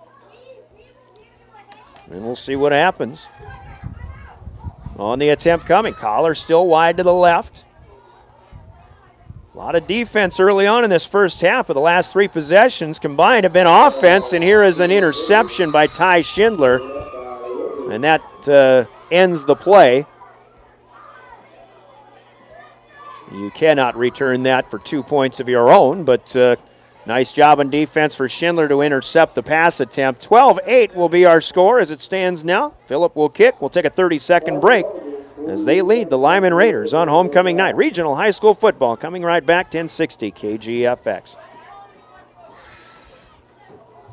Kennebec Telephone Company Incorporated and their divisions, Charlie's Welding and Auto Repair, KTC Construction, PowerCom TCS, and Napa of Chamberlain proudly support all area youth and their activities. Since 1908, Kennebec Telephone Company has provided the Lyman area with high-speed internet, local and long-distance telephone service, Real Choice TV, excavating, sprinkler systems, electrical work, computer repair, smart homes and farms, auto and welding repair, and Napa Auto Parts. Call our office and find out what we can do for you.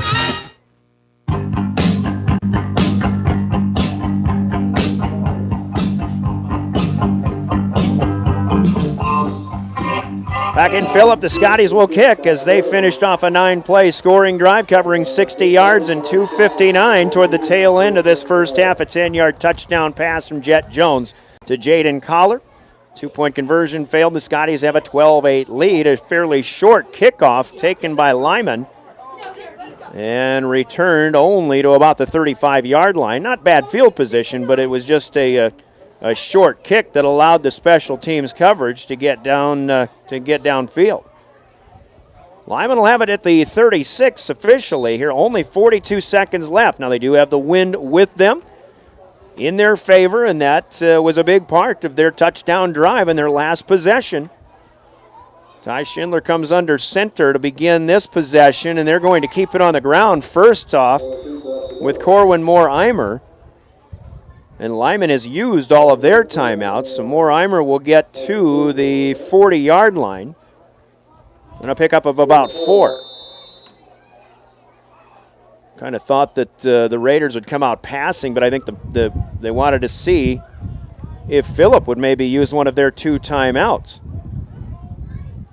A little surprised that that's not the case. 10 seconds left. One chance maybe for a heave-ho, although Schindler is under center again. He's got Tyson Floyd wide to the left. Lyman's just playing this conservatively. Moore-Eimer again on the final play of the first half will get him up ahead of the 35-yard line. But on the Wagner Auto scoreboard, actually that was the 45, and a gain of 5 for Corwin Moore-Eimer. But on the Wagner Auto scoreboard, good first half here. The Scotties lead the Raiders. It's Phillip 12, Lyman 8. Wagner Auto Company of Pierre, South Dakota's oldest auto dealer, has their year-end clearance sale going on at the Northridge Plaza parking lot through the rest of this weekend. They are the one place to go. As we pause for 2 minutes, our halftime break coming up. Halftime comes to you courtesy of CHS Midwest Cooperatives, and we're back in 2 minutes. You're listening to Regional High School Football, 1060 KGFX, 107.1 FM, and drgnews.com. When it comes to protecting your diesel engines, we're with you. Less downtime and injector repairs, we're with you. Better fuel economy and power, we're with you there too. With Cenex Fuels from CHS Midwest Cooperative. And whether you're running a fleet or a farm, you'll get unbeatable performance from our unique balance of 7 top quality additives. Looking for tank monitoring so you don't have to worry about running out? Well, we're with you there too. So upgrade to Cenex Premium Diesel from CHS Midwest Cooperative today. Best of luck to the Phillip Scotties from First National Bank in Phillip. We are proud to sponsor the Scotties and our youth in all their activities. First National Bank in Phillip has, for over 100 years, served a large part of western South Dakota by providing quality banking based on customer service. First National Bank in Phillip understands agriculture and can help you make the big financial decisions a little bit easier. Member FDIC. Good luck, Raiders, from BJ's Food Center in Kennebec.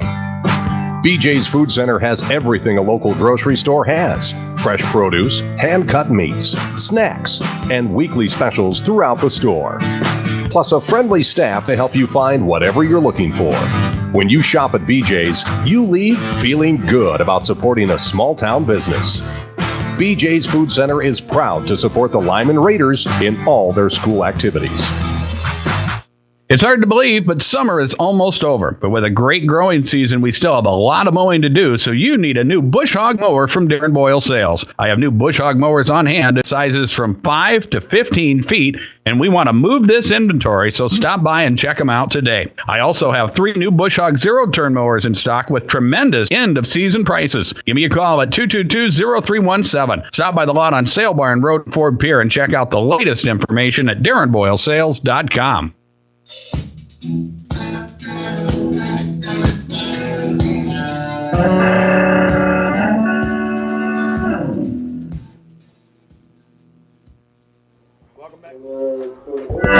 we are. Welcome back to Phillip as homecoming night reaches the halfway point. And glad to have you with us Friday night. A little bit cool out here in Phillip, but the offense picked the game up a little bit here in that second quarter after a scoreless first quarter. 3 back-to-back touchdowns from both teams combined has this one right now a 12-8 lead for the home team. The Phillip Scotties leading the Lyman Raiders. Brian Oakland with you as this is how it all happened. Lyman took the opening drive, picked up a couple of first downs, but had to punt from near midfield. And Phillip picked up a couple of first downs themselves. They got to the Lyman 35-yard line, but was unsuccessful in going for it, and they turned it over on downs. We could see right away the defense was going to be making some statements from both teams. We expected a fairly low-scoring game. We expected a very even game as well. Two teams that know each other pretty well. They play common opponents in this conference. They've had similar results, and so far there are a lot of similarities in this game, which we will get to. Lyman, though, after a second attempt, unable to convert on fourth down as well. Phillip had an opportunity, but an interception was thrown. They had it second down, maybe third down at their own 35-yard line, but a shotgun snap over the head of quarterback Jet Jones sent him deep into his own territory. He picked it up inside the 15-yard line, tried to dump off a little pass, but it was picked off by Jacob Schindler, and Lyman had a golden opportunity with 11:46 left in the second quarter. They started a drive from the Phillip 15-yard line, 3 yards on the first run, but then nothing. After that, the Phillip defense bailed out the offense, and Lyman goes 4 and out from the 11-yard line. Phillip started from there, but 3 and out. They had to punt. Obviously, punting into the wind wasn't a very good scenario, but they did get it out of there. Lyman had it at the Phillip 36-yard line. So second straight possession started in Scotty territory, but after a first down gain to the 22-yard line, from there, Lyman again goes 4 and out. The passing game wasn't really working very well. That's what they were trying to do with the wind at their backs, but it just wasn't happening. And then Phillip takes over from their own 22-yard line, 2 plays, and they get a 71-yard touchdown pass from Jet Jones to Carson Hamill. The conversion run attempt failed, but Phillip struck first at the 6:13 mark of the second quarter. They took a 6-0 lead, but then Lyman finally starting for the first time in their own territory in 3 possessions. They start at their own 27-yard line. They go 7 plays, 73 yards. They use the passing game to their advantage this time, completed some long passes, even though they were bailed out by 2 interceptions that should have been for Phillip, but they were unable to convert on, to haul them in. Lyman got a little bit fortunate on that possession, but on 4th and 19 from the 26-yard line, it was Ty Schindler connecting with Corwin Moore-Eimer on an absolutely gorgeous catch, a shoestring catch from fingertip grab from Corwin Moore-Eimer at the front pylon of the goal line. It was a touchdown. Schindler ran it in for 2 on the quarterback draw, and Lyman took the lead at 8-6. That with 3:55 left. And then after the Lyman kick, Phillip takes over on their own 40. Decent return, and they calmly go with the running game mostly into that win. McCoy Peterson did a lot of the dirty work. They go 9 plays, 60 yards in 2 minutes and 59 seconds.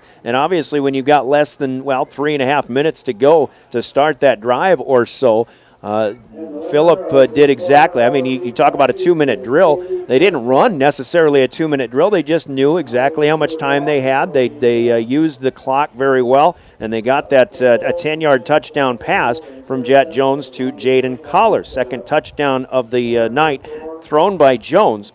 And the conversion pass attempt actually was intercepted, so it failed with 48 seconds left, though. Phillip was back in front 12-8, and Lyman ran 2 running plays to run out the clock in the first half. That's where we are, 12-8. Phillip leads the Lyman Raiders. We talk about how even this game is. Total yards says exactly that. I have Phillip with a 174 to 173 advantage in total yardage. The Scotties on the ground have 84 yards totaled. McCoy Peterson, the leader, with 13 carries and 68 yards, better than 5 yards per carry tonight. Jet Jones has carried 3 times for 16 yards. That's all I've got. Unfortunately, I think Kobe Fitch ran once or twice in there, but I neglected to write those down for some reason. But we'll go with 84 on the ground for the Scotties. Through the air, only 3 out of 11 for Jet Jones. He has thrown a pick, but he has completed 2 of his 3 passes for touchdowns.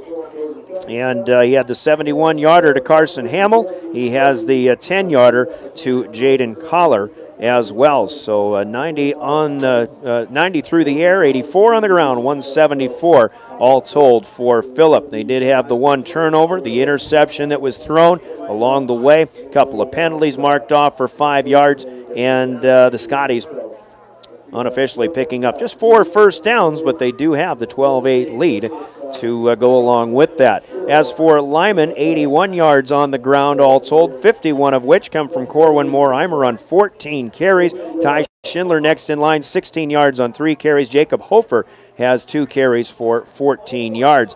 As Lyman went to the air a lot in that second quarter with a wind at their backs.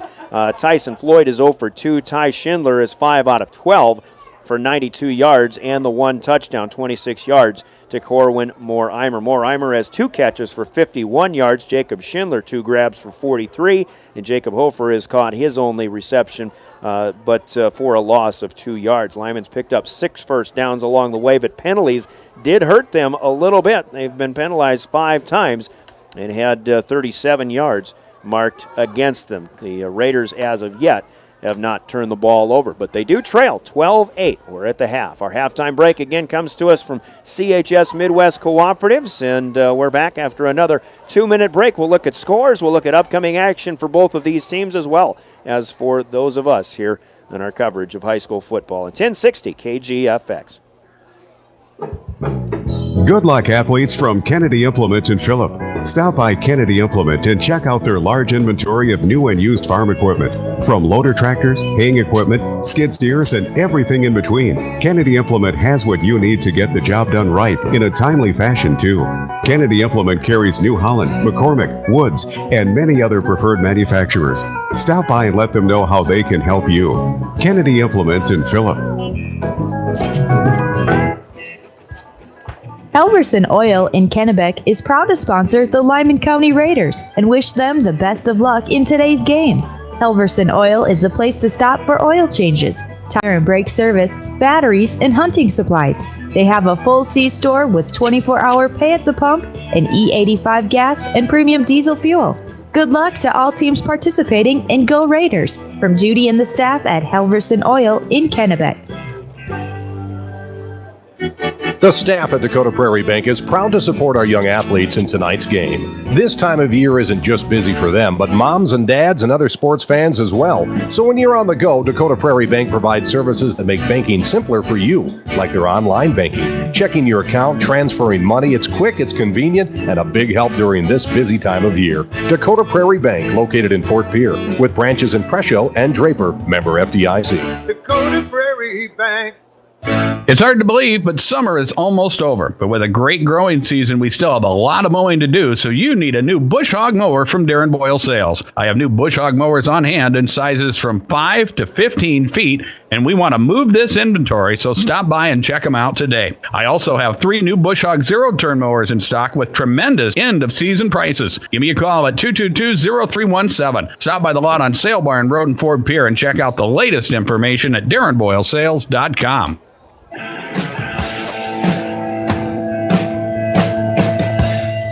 Back at our CHS Midwest Co-op halftime break, Lyman trailing Phillip right now. Homecoming night for the Scotties, 12-8. And again, so far the first half result pretty much very close to what we were expecting when we first came in. Brian Oakland with you. Thanks for joining us tonight. And Jeff Duncan back in studio with Eric Deem running our camera tonight on our YouTube call. Again, subscribe to our YouTube channel, and you can KGFX AM, you'll be able to see this game as well as hear it the rest of the night, the rest of this second half with YouTube. And a pretty good game so far. Western Great Plains Conference. We don't have any other scores to pass along from in the conference, but what we do have are the rest of the Dakota Radio Group scores, few scores from up north in KMLO land as Linton, North Dakota leads Harriet Selby area 22-14. Faulkton area has a 14-6 lead at the half over North Border. Pretty good game going there. Mobridge Pollock in a battle. We saw the Tigers last week with Stanley County, and a similar game tonight. Groton area, though, leads Mobridge Pollock 12-8. And other scores closer to home. We mentioned that winner score. They're now leading 22-6 over Mount Vernon Plankinson at the half. Chamberlain leading Woonsocket Wessington Springs Sanborn Central 6-0. That game's at the half. The Blackhawks will be the homecoming opponent for Stanley County next Friday night right here on KGFX. We'll have that game for you, 7 o'clock kick. On River 92.7, the Pierre Governors lead at Brookings at the half. It is 14-0 there.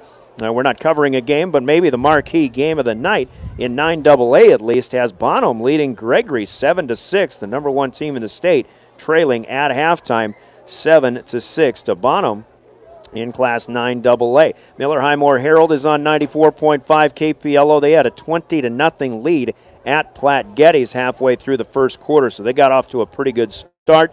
No further updates on that one as of yet. Colombe was leading Alcester Hudson in the southeastern part of the state, 24-8. Colombe, again, one of the better teams in Class 9B. Speaking of which, the number 1 team in 9B, the Sully Buttes Chargers, won at Sunshine Bible Academy this afternoon. They beat the Crusaders 50-10. So those are the scores that we have for you here.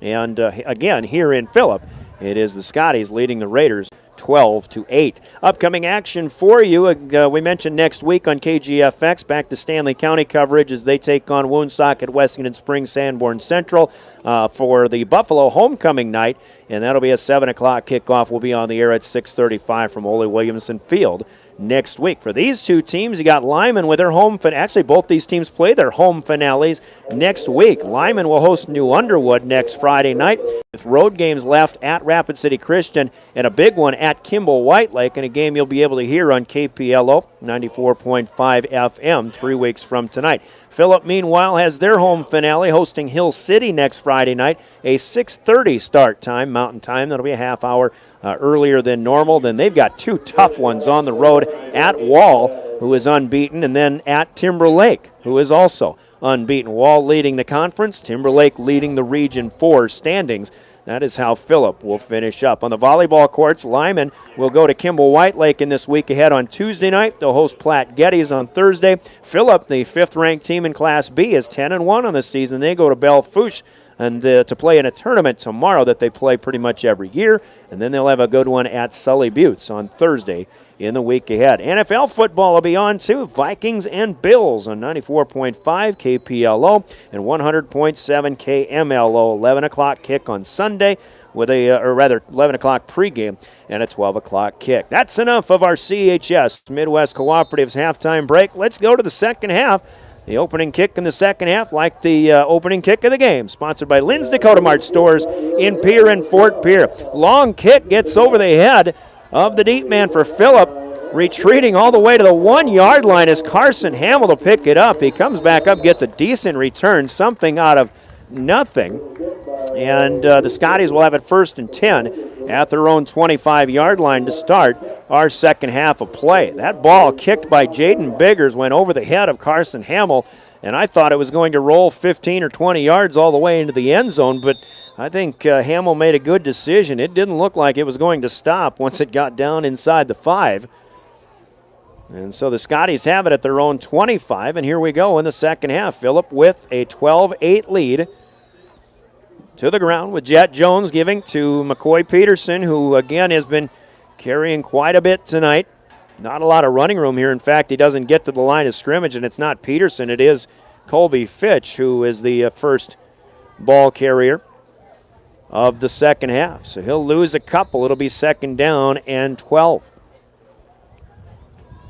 Phillip got a lot of things done on the ground in their last possession of the second quarter. But they finished it off with a pass play from 10 yards out to take that 12-8 lead. Jones under center, looking to throw. Pump fake, wants Collar ahead of Tyson Floyd, but overthrows him by a couple of steps.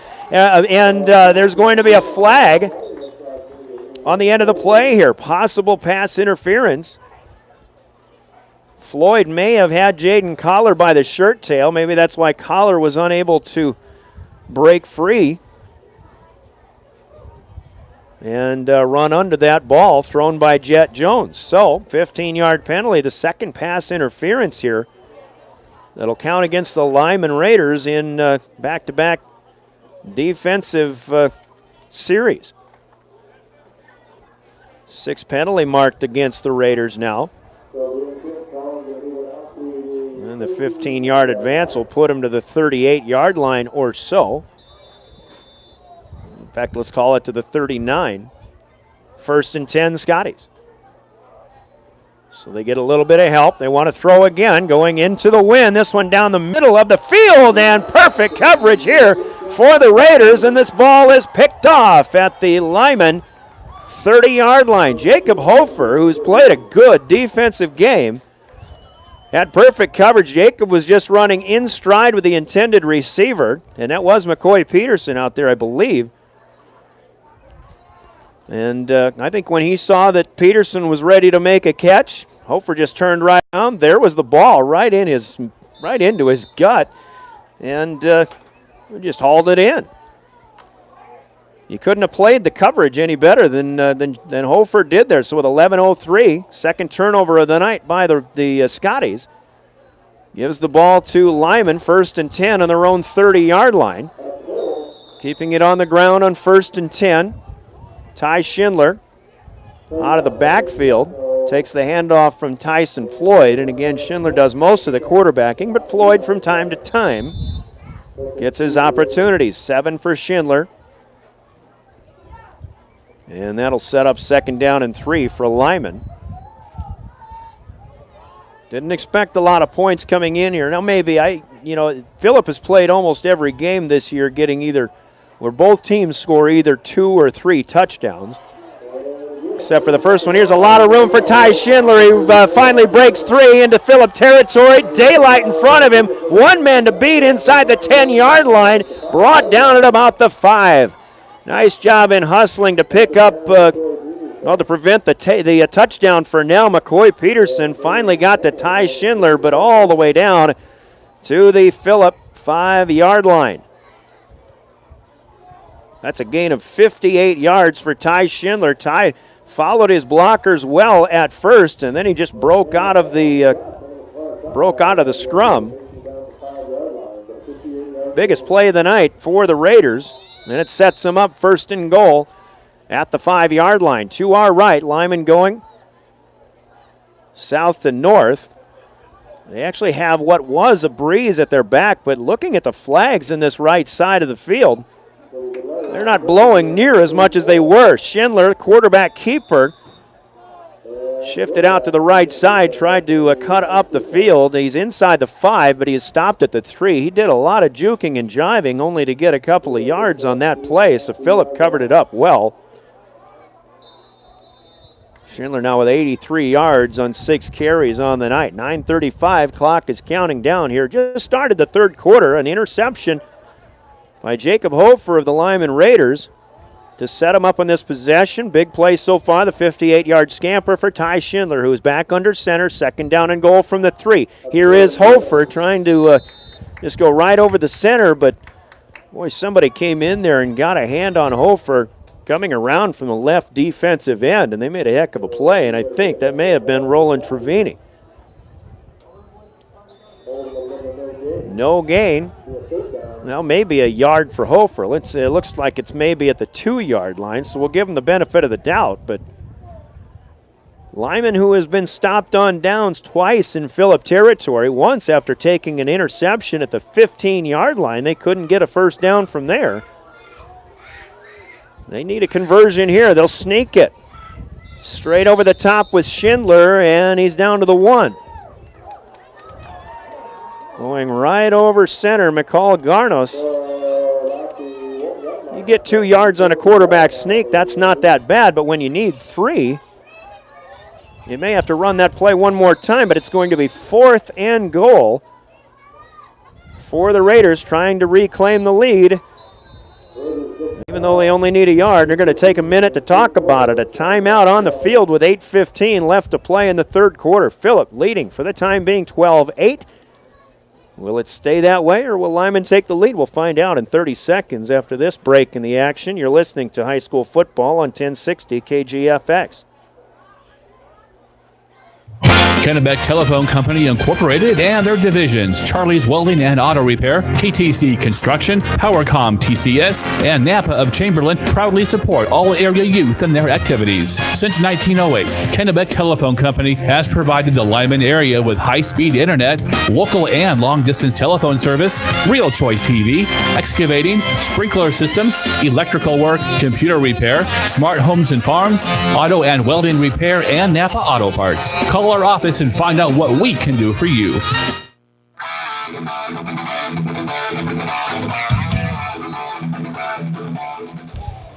Early third quarter, but a big play in the game coming up. 4th down and goal for the Lyman Raiders at the Phillip Scotty 1-yard line.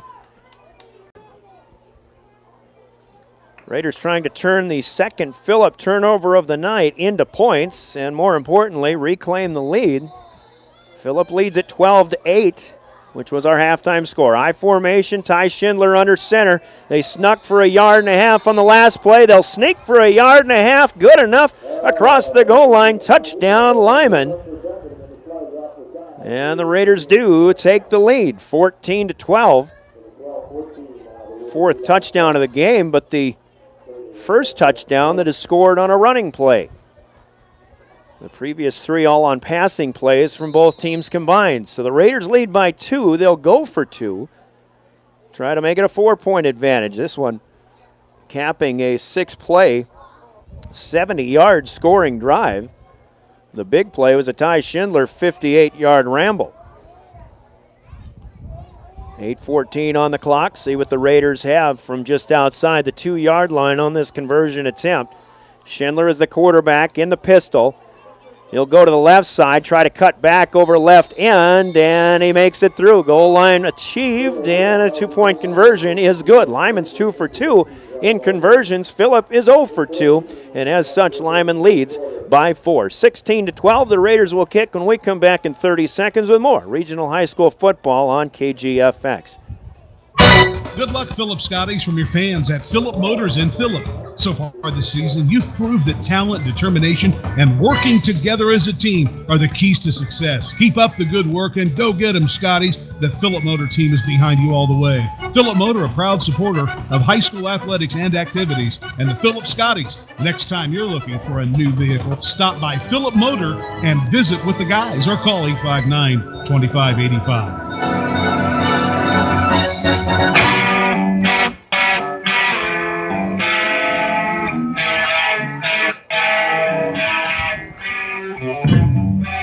Well, the Lyman Raiders get their first possession of the second half, a good one. They sneak it in. Ty Schindler from 1 yard out. Schindler then gets the PA, the two-point conversion, and the Raiders go up with 8:14 left in the third. It's 16-12.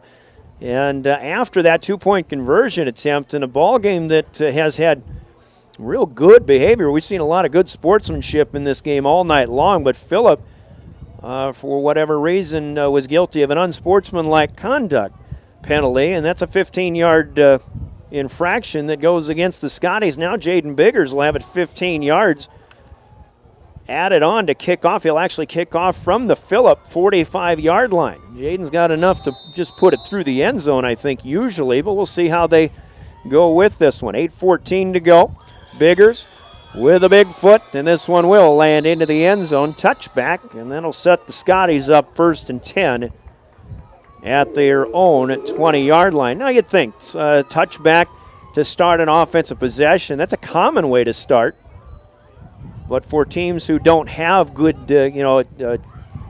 kicking games, let's say, Jaden Biggers, even his deepest kickoff of the night, was probably the last one that started the second half over the head of the Phillip kicker. But both teams have been taking kickoffs on the fly at around the 15-yard line tonight. So Scotties with I believe their worst starting field position of the night. So here they come, first down. They'll keep it on the ground once again as McCoy Peterson will continue to do most of the dirty work, and a good 5-yard gain, it looks like, right out to the 25-yard line. That seems to be about as common of a play as Phillip has had all night long. We've got a lot of 5-yard gains here for McCoy Peterson on the night. And obviously, if you pick up 5 yards on every running play of the evening, your chances of success are pretty good. 2nd and 5, pitch back to McCoy once again. He'll be met this time on the near side. They ran to the short side, and there again, good sportsmanship. Schindler ran him out of bounds, but helps him up off the ground. We've seen that all night long from both of these two teams. That's what kind of makes that unsportsmanlike issue from a moment ago a little bit of a surprise. 2 for Peterson. It'll be 3rd down and 3. That is his 15th carry of the night. Had 68 yards at the half. 7 yards on his first 2 carries here tonight, 75 total. Peterson again, around the left side. Phillip really likes to use that left side of their offensive line. We've got a flag that comes in at the end of the play. Peterson is close to a first down, but the ball is just shy of the 30-yard line, but there's a face mask in on the end of the play, so it doesn't matter. Phillip will get the penalty added onto the end of a 2-yard run.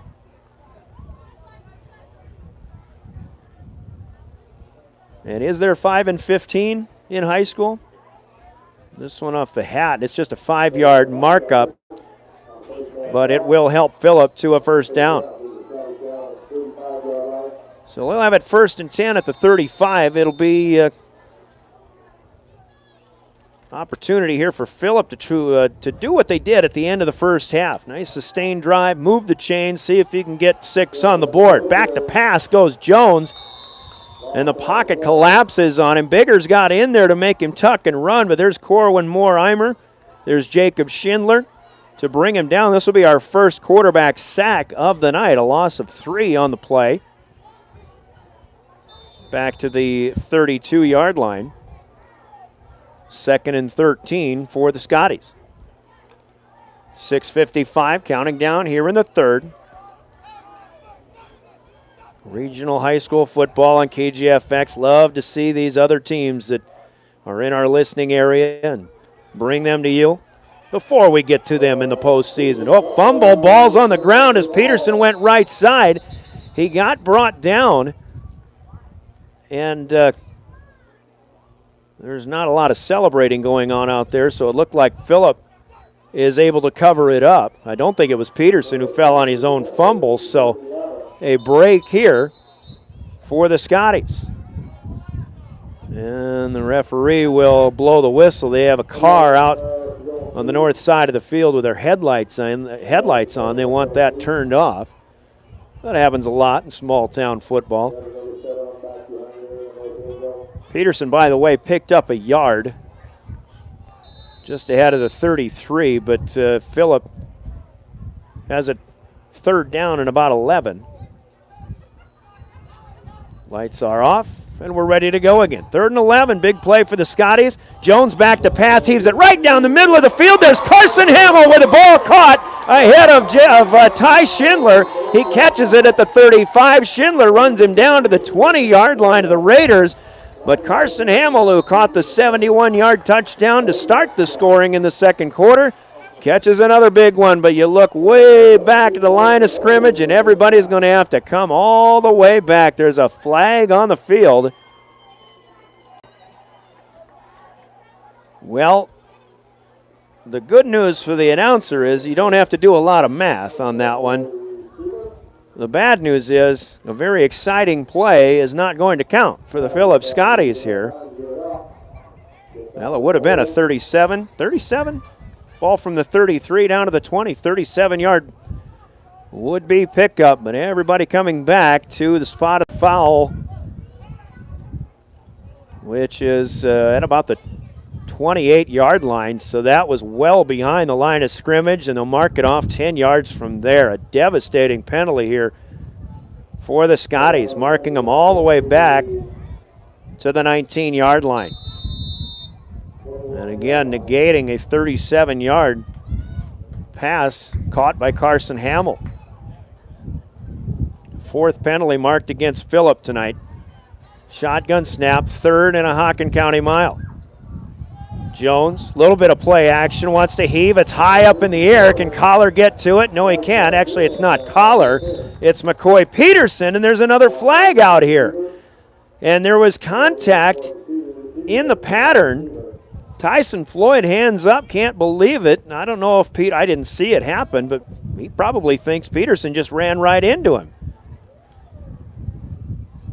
We're going to have another pass interference penalty called against the Raiders. This will be their 3rd of the night. And all 3 of them have occurred on the last 3 Phillip possessions. So 3rd and very long becomes just 3rd and kind of long. 15 yards to the good for Phillip, and they'll get it back to the 34-yard line. We're back where we started, essentially, 3rd and 11. After a few snaps ago. Now down the middle again, and there's Carson Hamill again. He'll be brought down by Hofer in Lyman territory. Are there flags? I don't see any. And now the Scotties are in business into Raider territory all the way to the 25-yard line. Well, this whole mess started with a long pass, very similar to that. That got the Scotties to the 20, but a holding penalty marked it off. Then there was another hold by the Scotties that got them deep in their own territory. Now a pass interference helps the Scotties to a 3rd and 11, but the last one was 37 yards. This one we're going to call 32 to the 25 of the Lyman Raiders. Big play for the Scotties. They'll go back to the ground. And fullback give this time will be Fitch. Might get a yard just inside the 25. We'll call it the 24. Colby just runs it in spot opportunities. Big play for the Scotties to put him in business, and Carson Hamill seems to be a big play receiver for this Phillip squad. Pitch back, left side, Peterson has nowhere to go. Lyman's defense seems to be playing with a little bit more of a purpose now. Jaden Biggers is in there. Grant Chester, you got the 2 big guys off the D-line that close the gap and send Peterson back for a loss back outside that 25-yard line. So it'll be 3rd and a long 10. Peterson with 18 carries on the night. 4:20, the clock is counting down. We're in the 3rd. It's Lyman leading 16-12. They'll spread the field with wideouts both ways. Peterson is wide to the right. Jones goes left, looking, has a man, but can't reach back in time. And is it 28? Is that Peterson? 21 in coverage. 26, the intended receiver for Phillip, is Cale Thorne. In coverage, Stockton McClanahan, 160-pound freshman. Good pass, but that one again just floated a little too much for Jones. And it is 4th down and 10 for the Scotties. Action-packed possession here, but they need one play to continue it. No throw up again. Down to the pylon, and Collar is there. The Scotties had 2 receivers in the area. Hamill was there. Jaden Collar gets behind everybody. There were 2 receivers and 2 defenders down there, but Jaden Collar pulls it in. I thought all the way that pass was intended for Carson Hamill, and it was overthrown, but Collar is kind of like the guy behind everybody on a Hail Mary pass. He runs under it, and he's actually out of bounds inside the 1-yard line. So a 24-yard pickup this time from Jet Jones to Jaden Collar. Ball's on the ground, and the fumble is into the end zone, and it is fallen on by the intended ball carrier. A huge break for the Scotties, and they get the touchdown. Dyson Schofield lined up as the fullback. He took Schofield, I think, is an offensive lineman, but the ball carrier missed that handoff, and it folded right in. Was it to Dyson, or was it? Oh, he was the intended ball carrier. So Dyson Schofield, we'll give it to the 1-yard fumble. Yeah, catch him off guard. Lyman lost track of the football. They got their ball carrier, but he ended up getting it back. So on the 12th play, or the 11th play of the drive, well, we'll call it a 1-yard run. And this back and forth game has another lead change. Phillip up 18-16. They'll try to get a 2-point conversion. Slant pass, good. It's complete to Collar coming in on the left side. He got inside the defender. And the game continues to get better and better. Scotties counter with 3:39 to play. They lead the Lyman Raiders 20-16. Phillip will kick when we come back in 30 seconds. You're listening to high school football on KGFX. Good luck, Raiders, from BJ's Food Center in Kennebec. BJ's Food Center has everything a local grocery store has. Fresh produce, hand-cut meats, snacks, and weekly specials throughout the store. Plus a friendly staff to help you find whatever you're looking for. When you shop at BJ's, you leave feeling good about supporting a small-town business. BJ's Food Center is proud to support the Lyman Raiders in all their school activities.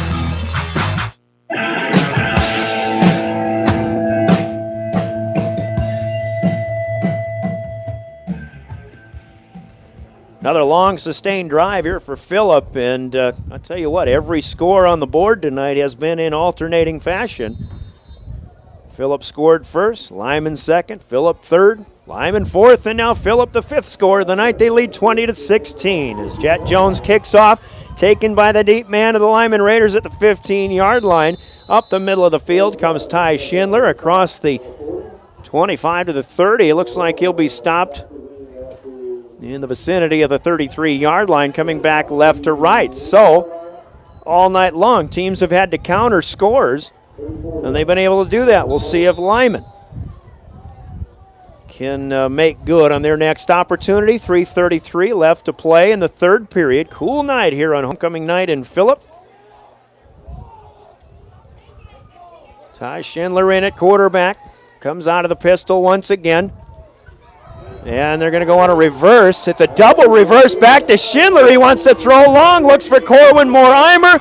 And Jaden Collar was there to break it up. Collar was step for step with Moore-Eimer. They'll pick up a little bit of razzle-dazzle here. Nice opportunity, nice effort here for Lyman. Pretty well thrown ball by Ty Schindler, but a little bit underthrown nonetheless. Now that's one of those plays that takes a while to materialize, and sometimes maybe the receiver just has too much time to run further downfield out of the range of his quarterback's arm. That might have been the case in this one. So an incomplete pass, 2nd down and 10. More conventional opportunity here for the Lyman Raiders, and it is Corwin Moore-Eimer over left guard up across the 35. Pretty good surge. Maybe a 4-yard pickup. And they'll spot it to the 38. Actually, we'll call that 5 for Moore Eimer to be third and a long 5 on Corwin's 15th carry of the night.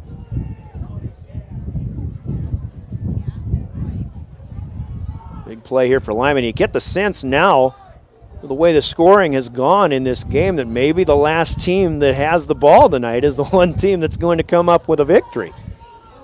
We expected a very close game. I think Schindler might have, I thought I briefly saw from here that the ball might have hit the ground, but Schindler stayed with it all the way. He crosses the 40, but not much further than that. We'll put him with a 3-yard gain at the 41. And it is 4th down.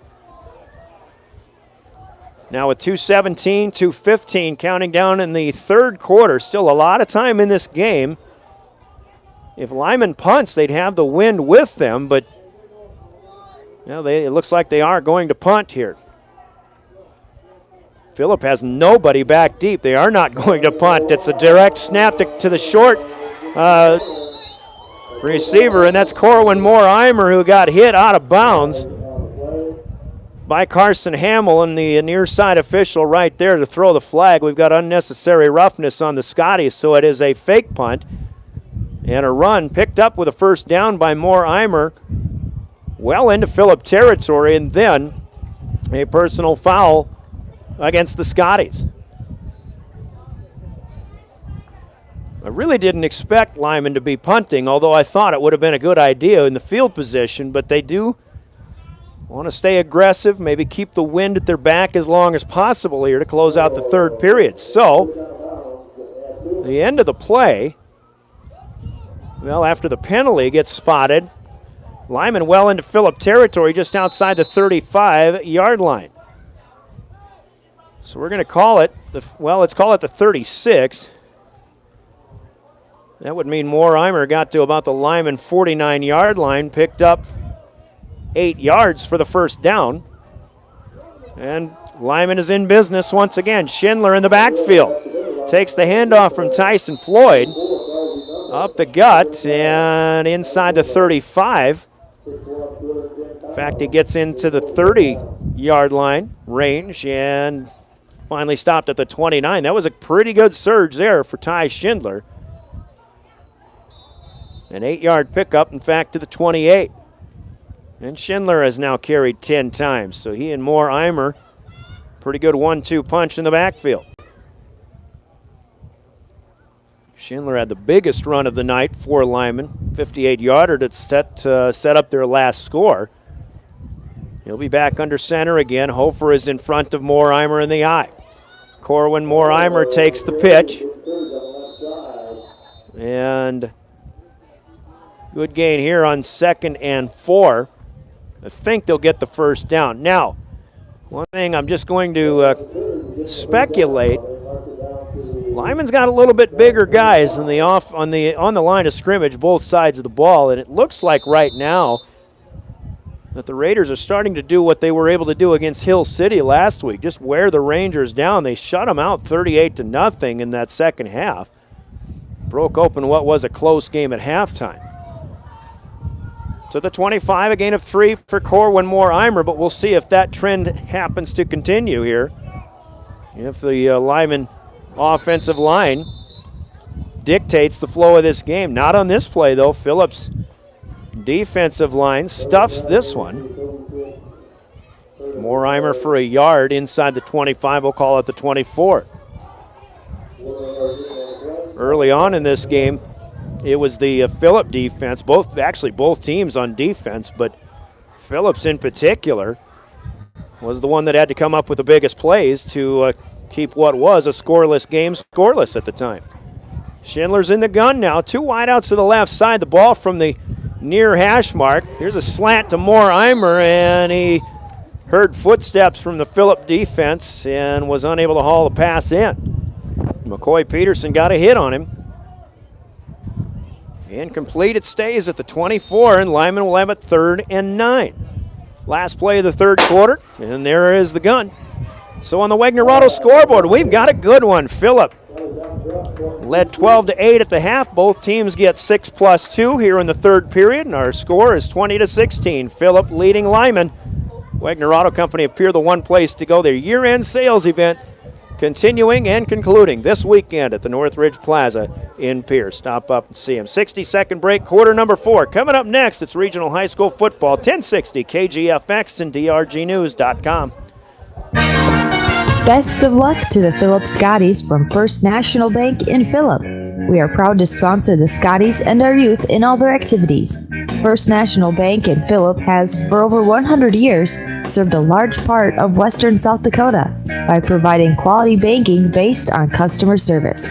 First National Bank in Phillip understands agriculture and can help you make the big financial decisions a little bit easier. Member FDIC. Helverson Oil in Kennebec is proud to sponsor the Lyman County Raiders and wish them the best of luck in today's game. Helverson Oil is the place to stop for oil changes, tire and brake service, batteries, and hunting supplies. They have a full C-store with 24-hour pay at the pump and E85 gas and premium diesel fuel.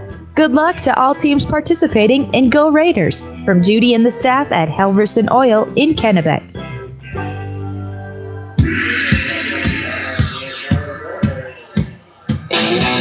To the fourth quarter we go. First play of the quarter is an underthrown ball by Ty Schindler down the far right sideline. However, Corwin Moore-Eimer, who made a brilliant touchdown grab in the first half, comes back and gets it. And he's got the completed pass all the way down inside the Phillip 5-yard line. So that's a pretty good way to start a 19-yard pickup. We'll call it at the 5 as Schindler completes the pass to Corwin Moore-Eimer. First completed pass of the second half for the Raiders, and they did it going into the stiff breeze that has picked up again. 20-16, Phillip leads. Lyman trying to seesaw back in front. The direct snap by to the quarterback, out of the pistol, and it's Ty Schindler through the seam, through the crease, and into the end zone. Touchdown, Lyman. The second play of the fourth quarter, and Lyman reclaims the lead on a 5-yard touchdown run, which was the 10th play of that scoring drive. As we continue to alternate scores, 22-20, Lyman leads. They'll go for 2. Tyson Floyd will go wide out to the right, but as Corwin Moore-Eimer starts wide to the left, but he'll come back to join Schindler and Jacob Hofer in the backfield, a three-headed monster, and we will have a whistle and a timeout. This might have been a good one. Mike Keeper may be sensing some trouble, but they got the snap off, and it looked like they might have been ready to score the 2-point conversion. But right now it remains 22-20. Timeout onto the field. We'll leave it here for now. 11:26 left. That is, again, a 10-play scoring drive for the Raiders. They cover 67 yards. The last 3:33 of the second quarter and the first 24 seconds of the last 3:33 of the third quarter and the first 24 seconds of the fourth. So 3 minutes and 47 seconds of time. And again, a scoreless first quarter. We didn't have any scoring in this game until the 6:13 mark of the second quarter. A 71-yard touchdown from Jet Jones to Carson Hamill put Phillip up 6-0. Lyman countered. Ty Schindler to Corwin Moore-Eimer, 26 yards out, +2. It was 8-6. Phillip got a 10-yard touchdown from Jones to Jaden Collar to make it 12-8. That's where we were at halftime. But Lyman took the lead early in the third with 8:14 left. Schindler a 1-yard quarterback sneak to make it 16-12. And Dyson Schofield ran one in from 1 yard out, fumbled it, but recovered it in the end zone. It made it 20-16. Ty Schindler now with a 5-yard run. Now the 2-point conversion, and Tyson Floyd is under center in the double wing. Pitches back to Corwin Moore-Eimer. Looked like he wanted to throw it first. Now he tucks it and runs. Race to the pylon. He lowers the shoulder, and he just squeaks in inside the far side. Moore-Eimer, though, might be a little bit slow in getting up. Now he's getting some help. And Lyman has tacked on 2 more. They're 3 for 3 in their conversions tonight. So Lyman leads Phillip once again. It's 24-20. We've got 11:26 to play here in the fourth quarter. 30-second break, and we're back for a Lyman kick. You're listening to high school football on KGFX. Good luck, athletes, from Kennedy Implement in Phillip. Stop by Kennedy Implement and check out their large inventory of new and used farm equipment. From loader tractors, haying equipment, skid steers, and everything in between, Kennedy Implement has what you need to get the job done right in a timely fashion, too.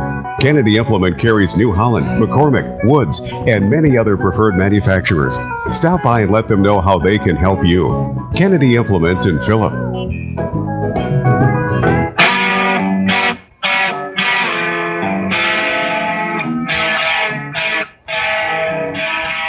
Back in Phillip, we might very well have, two teams that are as evenly matched as we could get. Maybe this is the best game of the night, all things considered. There are better teams in South Dakota, but there aren't two more evenly matched, perhaps, as we've got a back and forth seesaw affair. 24-20, Lyman leads. Still a lot of time to go with 11:26 left to play. Welcome back. Hope your Friday night is getting your weekend off to a great start. You're listening to Regional High School Football on 1060 AM and 107.1 FM. Pier Fort Pier. We're a member of the Dakota Radio Group. We're online at drgnews.com. We've got a YouTube live stream up and running at youtube.com. Subscribe to the KGFX AM YouTube channel. Kickoff from Jaden Biggers into the wind will go right side. Far side. It'll trickle out of bounds at about the 7-yard line, so Phillip gets a big break here and will have decent field position, certainly much better than what it could have been. And the Scotties, who are trailing for the third time tonight, will have it 1st and 10 as they'll spot it up to the 35-yard line.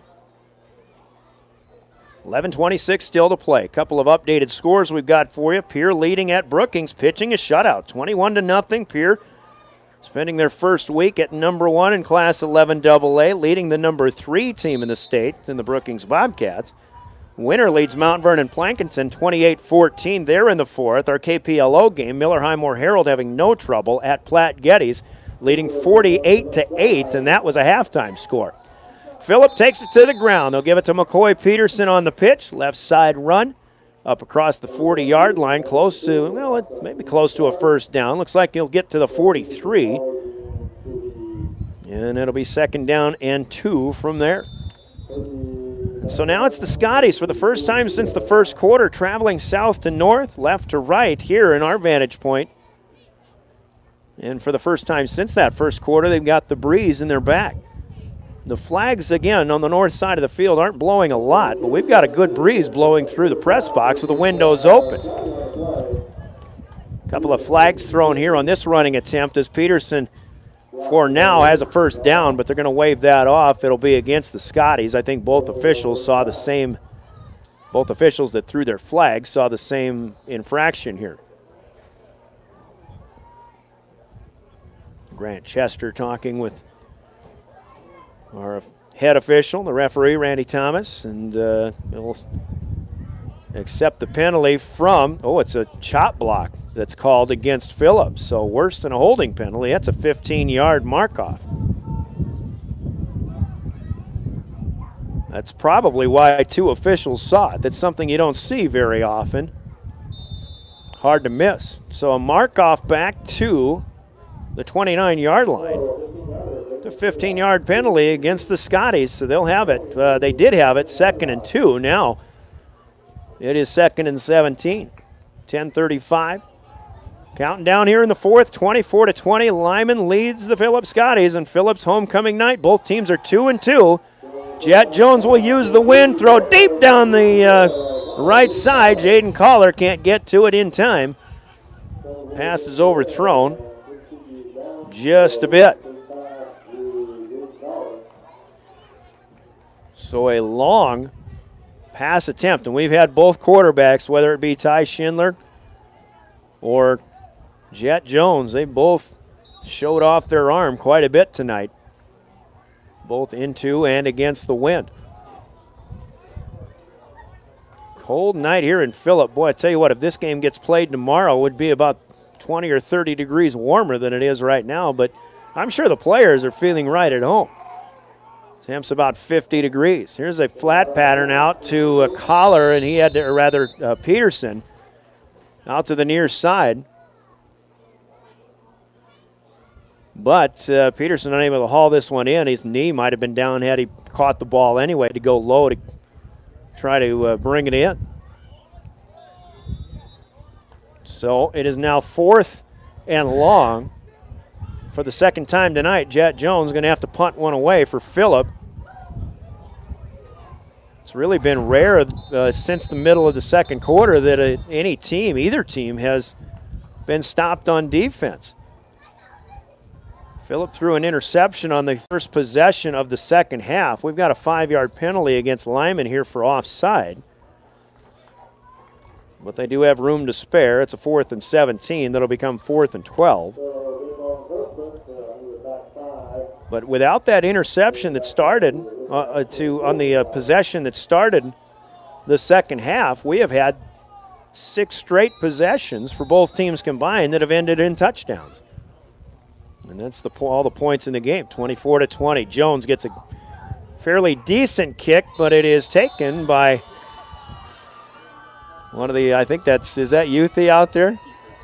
Oh, it's Mike Kiefer, the head coach of the Raiders, who caught that ball over on the side. He's right along the sideline, so an easy mark for the officials to set the Raiders up after the punt by Jet Jones.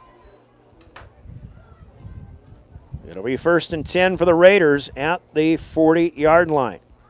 10 minutes, 10 seconds left to go in this one. We were talking just a little bit ago about the importance of this game. Now, both teams 2-2. Both teams halfway through the season. Lyman the 2nd seed so far in Region 4. Phillip is the 4 with New Underwood in between them. Everybody looking up at Timberlake in the region, but I think the winner of this game gets a long way, gets a really nice push to possibly getting a home game in the playoffs. And they still have obvious work to do. Phillip in particular has a very difficult schedule coming up. A winnable game next week, but Wall and Timberlake to close out the season, both on the road.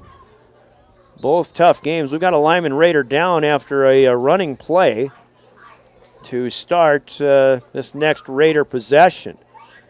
And not a lot of movement on the field right now, so concerns will go to the player that is down at this time for Lyman. I don't know if it was a ball carrier or one of the linemen, but after a 2-yard pickup for the Raiders, which leaves them at 2nd and 8. We've got 9:56 left to play in the 4th quarter.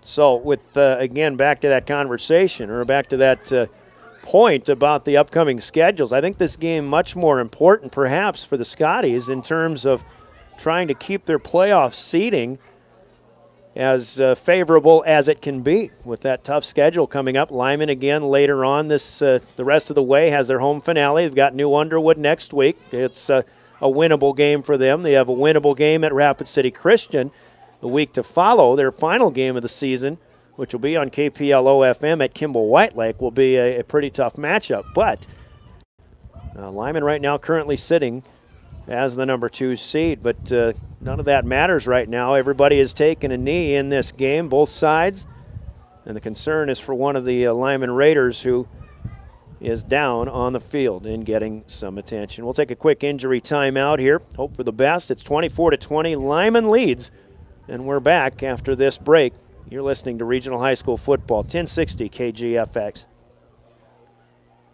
It's hard to believe, but summer is almost over. But with a great growing season, we still have a lot of mowing to do, so you need a new bush hog mower from Darren Boyle Sales. I have new bush hog mowers on hand in sizes from 5 to 15 feet, and we want to move this inventory, so stop by and check them out today. I also have 3 new bush hog zero-turn mowers in stock with tremendous end-of-season prices. Give me a call at 222-0317. Stop by the lot on Sale Barn Road and Ford Pier and check out the latest information at DarrenBoyleSales.com. Helverson Oil in Kennebec is proud to sponsor the Lyman County Raiders and wish them the best of luck in today's game. Helverson Oil is the place to stop for oil changes, tire and brake service, batteries, and hunting supplies.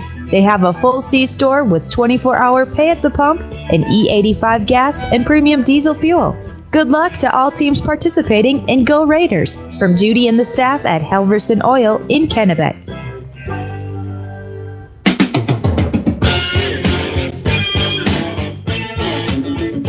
Back in Phillip after a 2-yard fullback dive for Jacob Hofer of the Lyman Raiders. He was the player that was down on the field. Good news, though, he finally got up, walked off the field to the far side under his own power, and hopefully we'll see him back in a little bit. Ty Schindler in at quarterback as we get back to the action. 2nd and 8. Schindler with a quarterback keeper around the left side of the offensive line, up the middle of the field ahead of the 45. Brought down at about the 47, 5 yards for the quarterback of the Raiders. Shiloh Mowry coming in as a fullback, the 130-pound freshman, but the Raiders again hopefully will be able to get Jacob Hofer back on the field a little later on. 9 minutes to go. Lyman leading by 4 with the football. Middle of the field, but it's 3rd and 4. This is Corwin Moore-Eimer into and out of the scrum, and he'll be taken down into Phillip territory, but the 50 was the line to gain here, so it'll be a first down for the Raiders. Give him about 5, well, actually, let's call it 4 to the 49 of the Scotties. 9-man football, a lot of double wing in this case. It's not a lot of surprises. It's just which team controls the line of scrimmage a little better, executes, and also in this game, which team can make more plays through the passing game, because that has been a big part of the night. Mowry is checked out, so I think Hofer back in there. Although it is Moore-Eimer, the single setback with Schindler in the gun. Corwin takes it to the right side. Actually, Mowry came out. I think it was maybe Tyson Floyd who subbed in, but Hofer still back on the bench. 5 yards for Corwin Moore-Eimer to the Phillip 45. 2nd down and 5. 20th carry of the night for Corwin. Not a lot of yards, but good enough for some good things to happen. Unofficially about 77 yards. Straight snap to the quarterback out of the gun, and a keeper up the gut for Ty Schindler inside the 45. You're getting to the point of the ball game now where the Raiders with a 4-point lead, if they can just continue to move the chains, they're also adding to their benefit by eating up time. Under 7.5 minutes to go. Ball's at 43. It'll be 3rd down and a long 3 here for Schindler and the Raiders.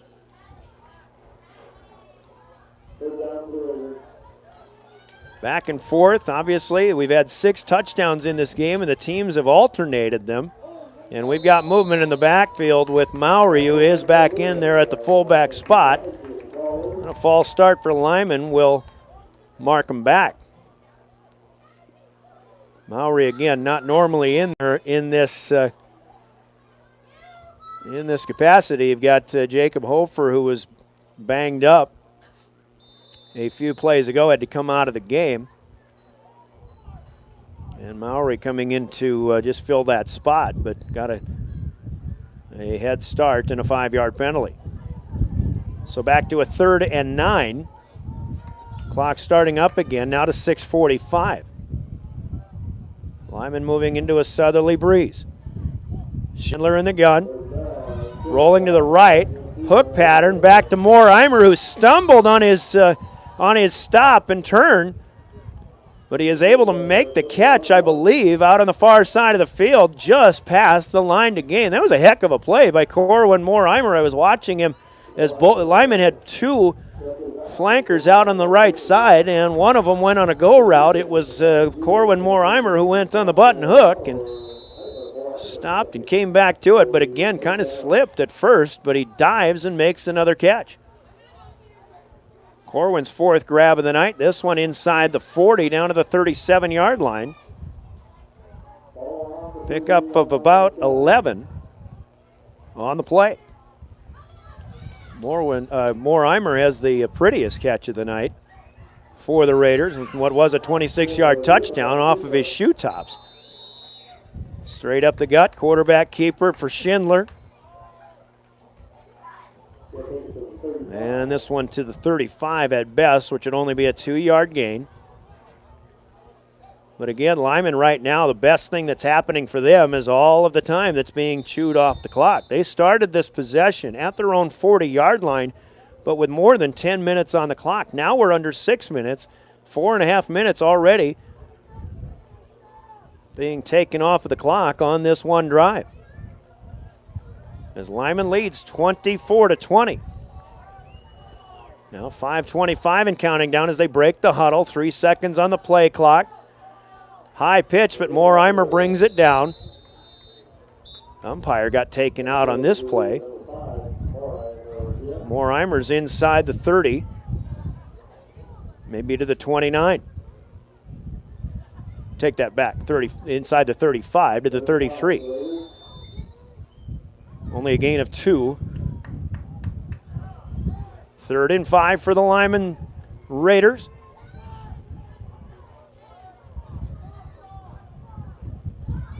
Everything we thought that would happen in this game, we've really kind of seen it. The only thing I didn't expect or wasn't aware of was the passing games for both of these teams. They both tried to air it out. Schindler will try to throw again. Underneath throw, this time to the outside. A little up and out for Morheimer, but this pass is underthrown. That might have been a wise choice for Schindler. There was good coverage by the Scotties.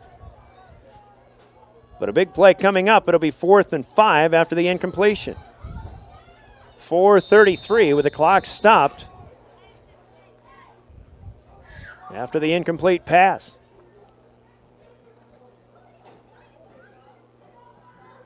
Raiders will break the huddle. They're going to put Tyson Floyd under center now with a double wing. Morheimer on the left side. Schindler is the fullback in the middle. Morheimer back to throw after taking the handoff. He was looking for Jacob Schindler, but Phillip snuffed that play out. Dyson Schofield broke it up. Corwin Morheimer rolled to the right after taking a handoff. He wanted to throw back across the field to the left side, down the middle, looking for Jacob Schindler, but it's incomplete. And Phillip, it took him a while, but they hold. Lyman will turn it over on downs. And the Scotties will take over, and they still have plenty of time. But this will be a very important possession for the Scotties as they trail 24-20. 4:29 left to go. We're in the 4th. 1st and 10, Phillip at their own 33-yard line. And Jet Jones wants to put it up in the air. This is a floater underneath, and it's picked off. The interception for Stockton McClanahan. 3rd interception thrown by Jet Jones tonight, and Phillip, after taking over on downs at their own 33, maybe just went for the downs a little too soon. All of these air it out patterns that both teams have thrown, but Jones in particular for the Scotties, it seems like they're using the wind a little bit too much. He was looking for his receiver, Cale Thorne, to run underneath it, but the ball is picked off by Stockton McClanahan, who had the inside coverage all the way.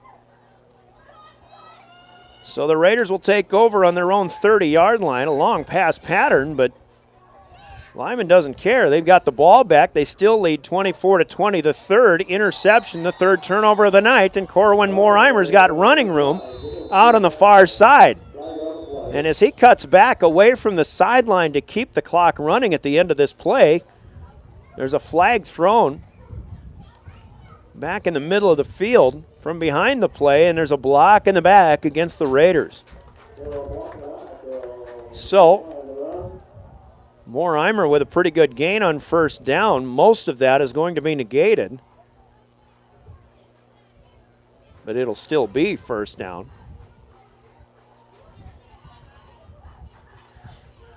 And that will be another penalty. I've got 10 penalties here marked off against the Raiders now. This one happening about 9 yards upfield. So the ball comes right back.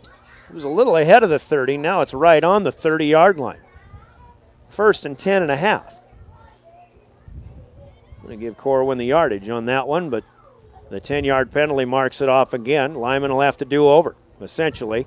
Floyd under center, the double wing, and everybody moving over to the right side. Ball carrier picking up 4. Ty Schindler, I believe, on the carry. Oh, well, it's Corwin Moore-Eimer. Now we've got a timeout on the field here. I believe called by the Scotties on defense. 3:45 left to play. Lyman trying to chew clock. They lead 24-20. Let's take a 30-second break, and we're back with more Regional High School football, KGFX. The staff at Dakota Prairie Bank is proud to support our young athletes in tonight's game. This time of year isn't just busy for them, but moms and dads and other sports fans as well. So when you're on the go, Dakota Prairie Bank provides services that make banking simpler for you, like their online banking, checking your account, transferring money. It's quick, it's convenient, and a big help during this busy time of year. Dakota Prairie Bank, located in Fort Pierre, with branches in Presho and Draper, member FDIC. Dakota Prairie Bank. 3:45 to play. Lyman again is owning the time of possession as it's turned out here later in the second half. Had a lot of scoring through the midsection of the game from 6:13 in the second through 11:26 left in the fourth.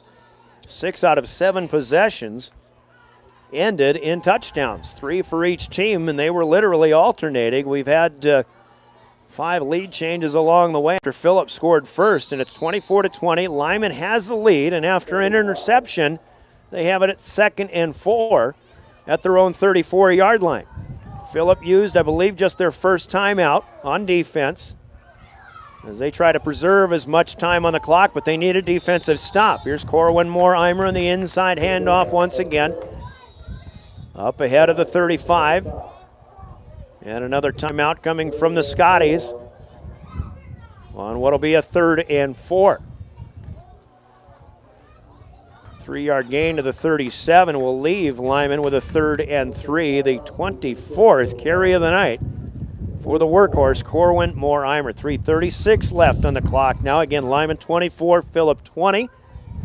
In a game that puts the winner up at 3 and 2. The loser falls to 2 and 3.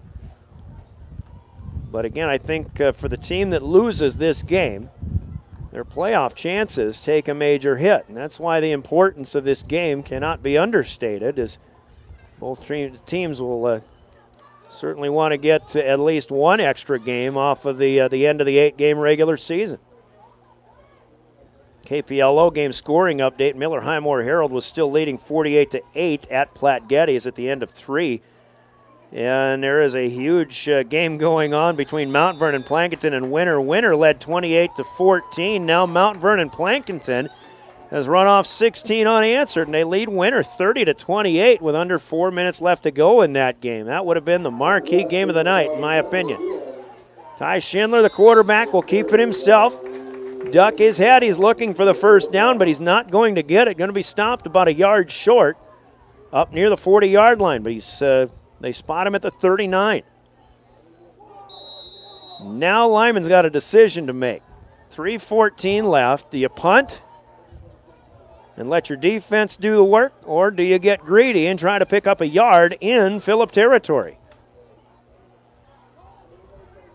It looks like they're going to try to put the hammer down here, force Phillip maybe to call their last time out. Maybe they can get closer to running the clock out. Schindler in the gun will come back to the line of scrimmage. A good second effort, and he squirts through for 3 yards and a Lyman first down. That play is all about execution, but there's still a lot of gutsiness to it. And at the Phillip 39-yard line, if you don't pick that up, Phillip has a short field and plenty of time to try to take the lead, maybe for the final time of the night. But they instead pass the 40 up to the 43, 4 yards for Ty Schindler on a play that could go a long way to deciding the final outcome in this one. As Lyman leads 24-20, and they've got a fresh set of downs.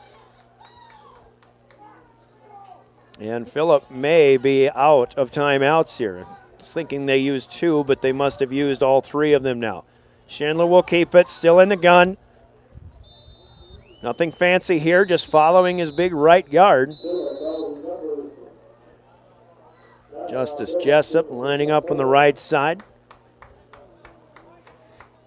And up ahead of the 45, 4, maybe 4.5 here. Now Phillip will use their third and final timeout. So with 2:21 left in this one, Phillip has to have a defensive stop. We'll give Schindler 4 on the last play. So again, looking ahead, it is Lyman hosting New Underwood next Friday. Their home finale. They go to Rapid City Christian in 2 weeks. They go to Kimball White Lake in 3 weeks to close out the regular season. That game, Lyman and Kimball White Lake, will be on KPLO-FM, the Dakota Radio Group. Phillip, meanwhile, has their last home game of the season next Friday. They'll host Hill City. Winnable game there, but again, 2 unbeaten teams, currently unbeaten teams, to close out the regular season, both on the road for the Scotties, at Wall and then at Timber Lake. There aren't too many teams in South Dakota, at least in our neck of the woods, that have impressed me more this season than Timber Lake has. That looks like a very good team. 2 good teams here, but 2 teams that are trying to, at best, get a home game maybe in the middle of the region standings here. 2nd and 6, back at it out of the last timeout by the Scotties. Phillip needs a stop right here. Schindler will get a couple. Up near the 50, they'll spot him at the 40, the 49-yard line.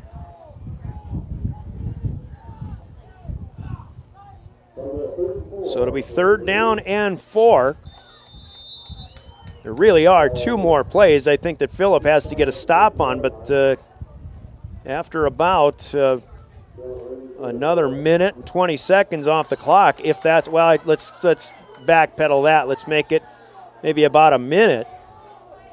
They'd be left with less than a minute on one last possession, but they need this stop right here. Do the Scotties. Schindler comes to the left side, has running room, has the first down, and that'll pretty much put the nail in the coffin as the Scotties, or the Lyman Raiders, leading 24-20. They're into Phillip territory and again move the chains. And barring a disastrous fumble, Lyman's going to come in here and spoil homecoming for the Phillip Scotties. 42-yard line of Phillip. Ty Schindler just following the blockers. This time it was the guys on the left side that did the job for a gain of 8. And that's probably the last one that Phillip, or that Lyman, is going to need. They'll have to snap the ball twice. Clock right now at 1:15. Schindler is under center. He's got more Eimer behind him about 5 yards. This is essentially victory formation, backpedaling a yard and taking a knee is Schindler. They'll have to do that one more time, and it'll be the Raiders improving to 3-2 as Phillip will fall to 2-3 on the season. Good ball game, man. We got a good one to see tonight. We got exactly what we expected. Phillip's, for basically the 5th straight game, Phillip's got one of these games that is decided by 4 points or less. Their biggest margin of victory for either team in a Phillip game this season, I think, was that 22-13 loss they had, the second game of the year, to Jones County White River. One more kneel down, and that'll do it, as Ty Schindler, rather, and the Lyman Raiders seal the deal. They do not have to snap it again. The last 15 seconds will mark off, and on your Wagner Auto scoreboard, your final score is Lyman 24 and Phillip 20. Wagner Auto appear as the one place to go. Their year-end sales event concludes this weekend, so get up there to the Northridge Plaza and see the deals that they've got for you. Your one place to go, Wagner Auto in Pierre. 2-minute break. We'll come back. We'll talk about it. Our post-game show includes the stats, the scoring. Got a player of the game from Bauman Lumber to announce, and we'll look at the other scores and set you up for upcoming action as well. You're listening to Regional High School Football on 1060 KGFX and drgnews.com. Good luck, Raiders, from BJ's Food Center in Kennebec. BJ's Food Center has everything a local grocery store has. Fresh produce, hand-cut meats, snacks, and weekly specials throughout the store. Plus a friendly staff to help you find whatever you're looking for. When you shop at BJ's, you leave feeling good about supporting a small town business. BJ's Food Center is proud to support the Lyman Raiders in all their school activities. Kennebec Telephone Company Incorporated and their divisions, Charlie's Welding and Auto Repair, KTC Construction, PowerCom TCS, and Napa of Chamberlain proudly support all area youth in their activities. Since 1908, Kennebec Telephone Company has provided the Lyman area with high-speed internet, local and long-distance telephone service, Real Choice TV, excavating, sprinkler systems, electrical work, computer repair, smart homes and farms, auto and welding repair, and Napa Auto Parts. Call our office and find out what we can do for you. Helverson Oil in Kennebec is proud to sponsor the Lyman County Raiders and wish them the best of luck in today's game. Helverson Oil is the place to stop for oil changes, tire and brake service, batteries, and hunting supplies. They have a full C-store with 24-hour pay at the pump and E85 gas and premium diesel fuel. Good luck to all teams participating, and go Raiders! From Judy and the staff at Helverson Oil in Kennebec. The staff at Dakota Prairie Bank is proud to support our young athletes in tonight's game. This time of year isn't just busy for them, but moms and dads and other sports fans as well. So when you're on the go, Dakota Prairie Bank provides services that make banking simpler for you.